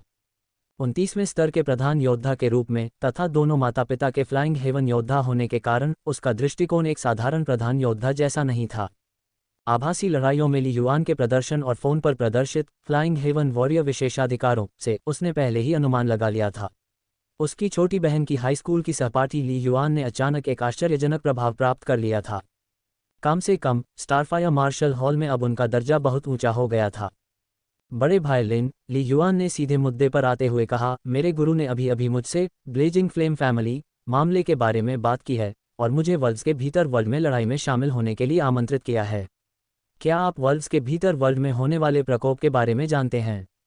ली युआन अपने दिल में लिन क्वान के प्रति बेहद आभारी था। उस समय यदि उसने समय रहते दिव्य भौतिक खजाने लाने का साहस न किया होता तो उसके चाचा की निश्चित रूप से मृत्यु हो जाती। धधकती लॉ परिवार, लिन क्वान ने झिझकते हुए कहा, मैं ब्लेजिंग फ्लेम फैमिली का सदस्य नहीं हूं, लेकिन मुझे इस मामले के बारे में पता है। ली युआन, तुम क्या जानना चाहते हो? लान्यू के बारे में, ली युआन ने सीधे कहा। ब्लू स्टार प्रतियोगिता से बाहर होने के बाद उसने मुझे बताया कि वह अपना भाग्य तलाशने के लिए फैक्सिंग के भयंकर पंख सितारा क्षेत्र में जा रही थी। लेकिन मुझे अभी पता चला है कि आपकी मां धधकती लॉ परिवार से एक उड़ती हुई स्वर्ग योद्धा है। मैं पुष्टि करना चाहता हूं कि क्या लान्यू दुनिया के भीतर दुनिया में चली गई है। लिन क्वान अंदर से सदमे में था। सबसे पहले ली युआन के लिन लान्यू को संबोधित करने के तरीके से वह बता सकता था कि उनका रिश्ता कम से कम बहुत करीबी दोस्तों जैसा था। दूसरा, ली युआन को इतने कम समय में इतनी सारी जानकारी कैसे मिल गई? ली युआन चुपचाप दूसरे पक्ष की प्रतिक्रिया की प्रतीक्षा कर रहा था। 3 सेकंड की खामोशी के बाद लिन क्वान ने धीमी आवाज में कहा, हाँ, मेरी छोटी बहन दुनिया के भीतर दुनिया में फंस गई है और हमने उससे संपर्क खो दिया है। लेकिन मेरे माता पिता के अनुसार वह उच्च संभावना के साथ अभी भी जीवित है। लिन क्वान ने विस्तार से बताया, विश्व के भीतर विश्व को गठबंधन के सामने प्रकट करने में ब्लेजिंग फ्लेम परिवार ने जो मांगें रखी हैं उनमें से एक ये है कि उन्हें मेरी बहन को बचाना होगा। वह पूरे ब्लेजिंग फ्लेम परिवार के लिए बेहद महत्वपूर्ण है। तार्किक रूप से ऐसी कुछ बातें थीं जो उन्हें नहीं कहनी चाहिए थीं, लेकिन अपने मन में कुछ क्षण विचार करने के बाद उसने ली युआन को यह बात बताने का निर्णय लिया। ठीक है, मैं समझ गया, ली युआन ने कहा। ली युआन, लिन क्वान अंततः ये कहने से खुद को नहीं रोक सका, क्या तुम वर्ल्ड इन द वर्ल्ड्स में जाने के बारे में सोच रहे हो? तुम अभी नए हो और तुम्हारी शारीरिक गुणवत्ता उतनी अच्छी नहीं हो सकती, इसलिए जल्दबाजी मत करो। दुनिया के भीतर ये दुनिया, जहां धधकती ज्वाला परिवार ने लंबे समय से कई जूनियर प्रधान योद्धाओं को सुरक्षा कर्तव्यों को बारी बारी से करने की व्यवस्था की है, अभी भी अमर खंडहर सभ्यता के हमलावरों से अभिभूत है। ये बेहद खतरनाक है, लिन कुआन ने गंभीरता से कहा। लिन कुआन जानता था कि ली युआन कुशल है, यहाँ तक कि वह उससे भी मुकाबला करने में सक्षम है। लेकिन सामान्य परिस्थितियों में, जबकि कौशल को तुरंत समझा जा सकता है, शारीरिक गुणवत्ता को संचित करने के लिए समय की आवश्यकता होती है। लिन कुआन के विचार में, लिन लान्यू की तरह, जिसकी शारीरिक गुणवत्ता एक नए छात्र के रूप में पहले से ही 15 स्तर तक बढ़ गई थी, यह उसके रक्तवंश के उपहारों और बड़ी मात्रा में संसाधनों के कारण था। ली युआन के बारे में क्या? अगर उसके कौशल उच्च थे लेकिन उसके पास सहायता करने के लिए उच्च श्रेणी की साधना पद्धतियों का अभाव था, तो उसकी शारीरिक गुणवत्ता कितनी मजबूत हो सकती थी? मैं आवेगपूर्ण नहीं होऊंगा, ली युआन ने धीमी आवाज में कहा। यह अच्छा है, लिन कुआन ने राहत की सांस ली। मैं प्रवेश करने से पहले पूरी तैयारी करूंगा, ली युआन ने गंभीरता से कहा। लिन कुआन अचंभित रह गया। ठीक है, बड़े भाई लिन, मैं अब तैयारी शुरू करने जा रहा हूं, ली युआन ने कहा, फिर तुरंत संचार बंद कर दिया। लिन कुआन को पीछे छोड़ते हुए वह हैरान रह गया। उसे आश्चर्य हुआ कि क्या उसने अभी तक अपनी बात स्पष्ट नहीं की थी। अल्पविराम। कुनलुन मार्शल यूनिवर्सिटी के विला के मार्शल आर्ट रूम में। लान्यू, क्या तुम सच में दुनिया के भीतर दुनिया में चले गए और संपर्क खो दिया? ली युआन का दिल दहल गया। वह उतना शांत नहीं था जितना वह दिखाई दे रहा था। लिन कुआन से पुष्टि मिलने तक ली युआन को हमेशा यही उम्मीद थी कि वह वहां नहीं होगी। उसकी इच्छा के विपरीत, एकमात्र राहत की बात यह थी कि लिन कुआन के शब्दों ने ली युआन को अभी भी आशा की एक आखिरी किरण दी थी। वह जीवित थी। लिन कुआन ने जो कहा, उससे क्या लैन्युए का ब्लेजिंग फ्लेम परिवार में बहुत ऊंचा स्थान है। ऐसा लगता है कि वह अपने 2 बड़े भाइयों से कहीं अधिक ऊंचा स्थान रखती है, और ब्लेजिंग फ्लेम परिवार ने गठबंधन से जो शर्तें मांगी हैं, उनमें से एक उसे बचाना है। क्या ऐसा हो सकता है कि वह निर्वाण दिव्य शास्त्र की साधना करने में सक्षम है? ली युआन ने मन ही मन सोचा, फिर भी ब्लेजिंग फ्लेम परिवार के लिए उसका महत्व इतना अधिक नहीं होना चाहिए, है न? डीन हाई ने जो कहा था उसके अनुसार, यदि कोई निर्वाण दिव्य शास्त्र का अभ्यास कर सकता है, तो उड़ता हुआ स्वर्ग योद्धा बनने की उम्मीदें बहुत बढ़ जाती हैं। एक उड़ता हुआ स्वर्ग योद्धा वास्तव में बहुत महत्वपूर्ण है। लेकिन क्या यह उच्च श्रेणी के आध्यात्मिक प्रकृति परिवार के लिए महत्वपूर्ण है, जिसके पास पहले से ही दर्जनों उड़ते हुए स्वर्ग योद्धा हैं? अब इससे कोई फर्क नहीं पड़ता। गठबंधन के उच्च अधिकारी जितना अधिक उसे महत्व देंगे, लान्यू को बचाने की उम्मीद उतनी ही अधिक होगी, ली युआन ने खुद से कहा।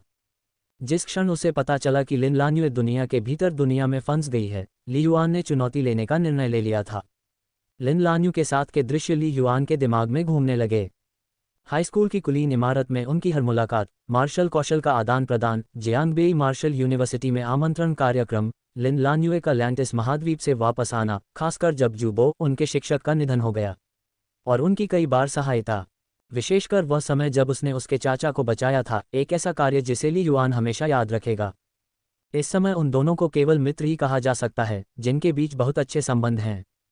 लेकिन एक अस्पष्ट तरीके से उन दोनों के मन में एक दूसरे के लिए कुछ स्नेहपूर्ण भावनाएं थीं, केवल दोनों ही जानबूझकर कई चीज़ों से बचते थे।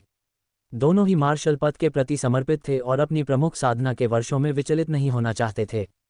हालांकि जब उसने मेरे चाचा को बचाया और कई बार मेरी मदद की, मैं उसका एहसान कभी नहीं चुका पाया। ली युआन की आंखों में हत्या के इरादे की झलक थी। इस बार अगर मेरे पास कुछ करने की क्षमता है, तो मैं पीछे नहीं हट सकता।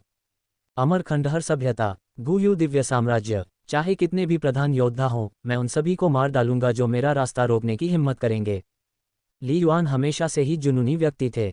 ठीक पहले की तरह जब सीनियर लियू जिंग ने उसे बचाने के लिए खुद को बलिदान कर दिया, तो जीत की उम्मीद की एक किरण देखकर ली युआन ने उसे बचाने के लिए अपनी जान जोखिम में डाल दी। एकमात्र विदेशी खजाना 28-29 जोड़ा गया _2 बैकक्वोट। अब ये वही है। हर बात पर अच्छी तरह विचार करें। हफ। ली युआन ने सीधे डीन हाई को संदेश भेजा, डीन, मैं जाने को तैयार हूं और जितनी जल्दी हो सके प्रस्थान करना सबसे अच्छा है। केवल 10 सेकंड बाद डीन हाई ने कॉल किया, जिसका ली युआन ने तुरंत उत्तर दिया और संचार स्थापित हो गया। तुमने इतनी जल्दी फैसला कर लिया? डीन हाई की आवाज़ में आश्चर्य का भाव था। एक बार जब ये स्पष्ट हो जाता है तो संकोच की कोई गुंजाइश नहीं रहती, ली युआन ने मुस्कुराते हुए कहा और आगे कुछ स्पष्ट नहीं करना चाहा। अच्छा, डीन हाई ने सिर हिलाया और आगे कुछ नहीं पूछा। मैं तुरंत तुम्हारा नाम रिपोर्ट करूंगा। 3 घंटे में मैं तुम्हें एक फ्लायर पर 3rd स्टार रियल्म फैक्सिंग की ओर ले जाऊंगा। यह मिशन अत्यावश्यक और बेहद खतरनाक है। अगर आपने अभी तक कोई चीज़ संभाल नहीं पाई है, तो उसे जल्दी से व्यवस्थित कर लें। ठीक है, ली युआन ने सिर हिलाया।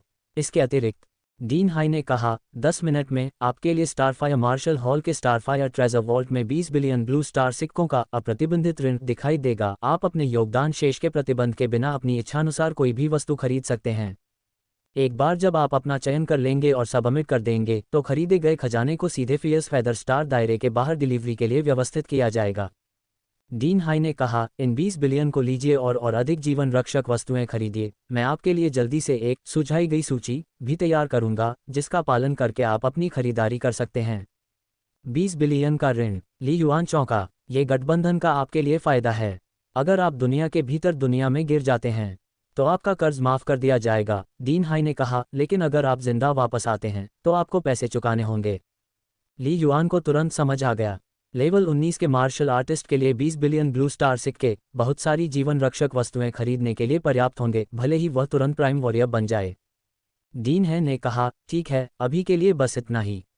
ठीक है। अल्पविराम। डीन हाई के साथ संचार समाप्त होने के 10 मिनट बाद ली युआन को एक सूचना प्राप्त हुई। उन्हें स्टारफायर मार्शल हॉल से 20 बिलियन का अप्रतिबंधित स्टारफायर वॉल्ट ऋण प्राप्त हुआ। ली युआन ने तुरंत वर्चुअल नेटवर्क में लॉग इन किया। उन्होंने स्टारफायर स्पेस में प्रवेश किया। मास्टर, आप इतनी जल्दी वापस आ गए। प्रेत जैसी युवा लड़की काफी उत्साहित थी। ज्यादा बात मत करो, स्टारफायर वॉल्ट खोलो, ली युआन ने धीरे से कहा। हाँ, एक विशाल स्क्रीन दिखाई दी जिसमें खजाने की एक विशाल श्रेणी प्रदर्शित थी। ली युआन ने 20 बिलियन ऋण शेष का प्रदर्शन देखा। इसमें कोई नकद राशि नहीं दी जाती थी। इन ऋणों का उपयोग खजाने खरीदने के लिए किया जाता था तथा ये केवल व्यक्तिगत उपयोग के लिए ही हो सकते थे। इतना खराब भी नहीं, भले ही मुझे इसे बाद में चुकाना पड़े, कम से कम ये 20 बिलियन ऋण मेरी योगदान सीमा को खत्म नहीं करेंगे। यह एक बड़ा लाभ है, ली युआन ने चुपचाप सोचा। योगदान सीमा प्राप्त करने के लिए व्यक्ति को मार्शल हॉल में खजाने की पेशकश करते हुए योगदान करना होगा। 20 बिलियन, मुझे इसे कैसे खर्च करना चाहिए? ली युआन ने सोचा। उसके विचार तेजी से घूम रहे थे। जल्दी ही उसके बगल में एक नई स्क्रीन दिखाई दी। इस पर डीन है द्वारा भेजी गई सुझाई गई खरीदारी सूची प्रदर्शित थी। 2 origin purple life extending pills, 5 मूल पावर बैटल सूट, मानक भंडारण जादुई खजाना, 5 पसंदीदा लॉन्ग स्पीयर्स, बड़ी मात्रा में भोजन और पानी। अल्पविराम। ली युआन ने उस पर नजर डाली और डीन हाई द्वारा सुझाई गई खजानों की सूची 2 बिंदुओं तक सिमट गई। सबसे पहले, बार बार होने वाली लड़ाइयों में होने वाली क्षति से बचने के लिए अक्सर उपयोग में आने वाली कई वस्तुएं खरीदें, जैसे कि ओरिजिन पावर बैटल सूट, हथियार आदि। दूसरा, जीवन रक्षक वस्तुएं। मैं डीन हाई के सुझावों के साथ चलूंगा, ली युआन ने फैसला किया, लेकिन बड़ी मात्रा में भोजन और पानी तैयार करने के लिए फेक्सिंग पहुंचने तक इंतजार नहीं करना पड़ेगा। मैं इसे स्कूल में ही तैयार कर लूंगा। यद्यपि प्राइम वॉरियर्स मूल शक्ति को अवशोषित कर सकते हैं, लेकिन वे भोजन से पूर्णतया परहेज करने की स्थिति तक नहीं पहुंचे हैं, विशेषकर पानी, जो बहुत महत्वपूर्ण है। ली युआन के पास पहले से ही 6 घन मीटर का एक भंडारण जादुई खजाना था। यदि उन्होंने भोजन और पानी के भंडारण के लिए आधी जगह भी आवंटित कर दी तो भी ये पहले से ही काफ़ी बड़ी थी। 3 मिनट बाद ली युआन ने अपनी ज़रूरत के सभी खजाने चुन लिए थे, कुल 16.4 बिलियन खर्च करके। केवल 2 origin purple life extending pills की कीमत ही 10 बिलियन ब्लू स्टार कॉइन्स के बराबर है। ओरिजिन पावर बैटल सूट्स और इसी तरह के अन्य सूट्स के लिए ली युआन ने द्वितीय श्रेणी के शीर्ष गुणवत्ता वाले सूट्स को चुना, जिनमें से प्रत्येक का मूल्य 2 बिलियन ब्लू स्टार कॉइन्स था। इस प्रकार 5 पीस के लिए कुल 10 बिलियन कॉइन्स थे। हथियार। एक दूसरे दर्जे के उच्च गुणवत्ता वाले लंबे भाले की कीमत 1 बिलियन ब्लू स्टार सिक्के थी और ली युआन ने एक बार में 10 खरीद लिए। ली युआन को पैसे बर्बाद होने की चिंता नहीं थी। यदि भविष्य में उनका उपयोग नहीं किया जाता है तो उन्हें अभी भी मार्शल हॉल को वापस बेचा जा सकता है, ली युआन ने खुद से कहा। स्टोरेज ट्रेजर का यही लाभ है। भंडारण जादुई खजाने के बिना वह इतने सारे हथियार, युद्ध वस्त्र और अन्य सहायक खजाने ले जाने में सक्षम नहीं होगा। ऑर्डर दें। सभी खरीदी गई वस्तुएं फेक्सिंग से लाई जाएंगी और ली युआन उन्हें भयंकर पंख सितारा क्षेत्र के प्रवेश द्वार पर एकत्र कर सकता है। अल्पविराम। खजाने हासिल करने के बाद स्टारफायर स्पेस में खड़े होकर ली युआन ने कुछ देर तक सोचा। उन्होंने तुरंत एक वसीयत तैयार की और अपने चाचा चाची के लिए विरासत के रूप में अपने नाम से 5 अरब ब्लू स्टार सिक्के निकाल लिए। बाकी 3 बिलियन से अधिक की राशि के बारे में क्या कहा जाए। ली युआन ने अपनी मृत्यु की स्थिति में 7 स्टार एलायंस को दान देने का निर्णय लिया। यदि भाग्य ने मेरा साथ नहीं दिया और मैं सचमुच संसार के भीतर संसार में मर गया तो यह धनराशि मेरे चाचा और चाची के लिए शेष जीवन आराम से जीने के लिए पर्याप्त होगी, ली युआन ने सोचा। इस विचार से वह पूरी तरह से शांत था। देश और मार्शल हॉल ने मुझे विकसित करने के लिए बहुत सारा पैसा और संसाधन खर्च किए हैं। अगर मैं मर जाता हूँ तो इसे किसी तरह की प्रतिक्रिया और योगदान माने। अल्पविराम। आभासी नेटवर्क कैप्सूल को छोड़कर वह मार्शल आर्ट रूम में लौट आया। भाले का अभ्यास जारी रखो। ली युआन ने ब्लैक चेन भाला निकाला और अपना प्रशिक्षण फिर से शुरू किया। ब्लैक चेन स्पीयर एक दूसरे दर्जे का निम्न गुणवत्ता वाला हथियार ली युआन के लिए थोड़ा कमजोर हो रहा था, जो कि आगे बढ़ने के कगार पर था। मुख्यतः इसका वजन अब पर्याप्त नहीं रह गया था। हालांकि सिर्फ भाले का अभ्यास करना कोई बड़ी बात नहीं थी। इसके साथ ली युआन ने अपने मन को शांत करने की कोशिश की। जीवन मरण की लड़ाई के जितना करीब होता है, उतनी ही अधिक जीवन मरण की परीक्षाओं का सामना करना पड़ता है। जितना अधिक व्यक्ति को शांत रहना चाहिए। क्रोध, अधीरता, ये सब आपकी जान ले सकते हैं। अल्पविराम। फैक्सिंग में ब्लेजिंग फ्लेम परिवार से संबंधित शहर के भीतर उस विशाल इमारत की सबसे ऊपरी मंजिल पर पिताजी लिन क्वान ने स्क्रीन पर दिखाई दे रहे चांदी के कवच में मांसल आकृति को देखा। एक 30 वर्षीय व्यक्ति जो निश्चित रूप से वीरतापूर्ण स्वभाव का था।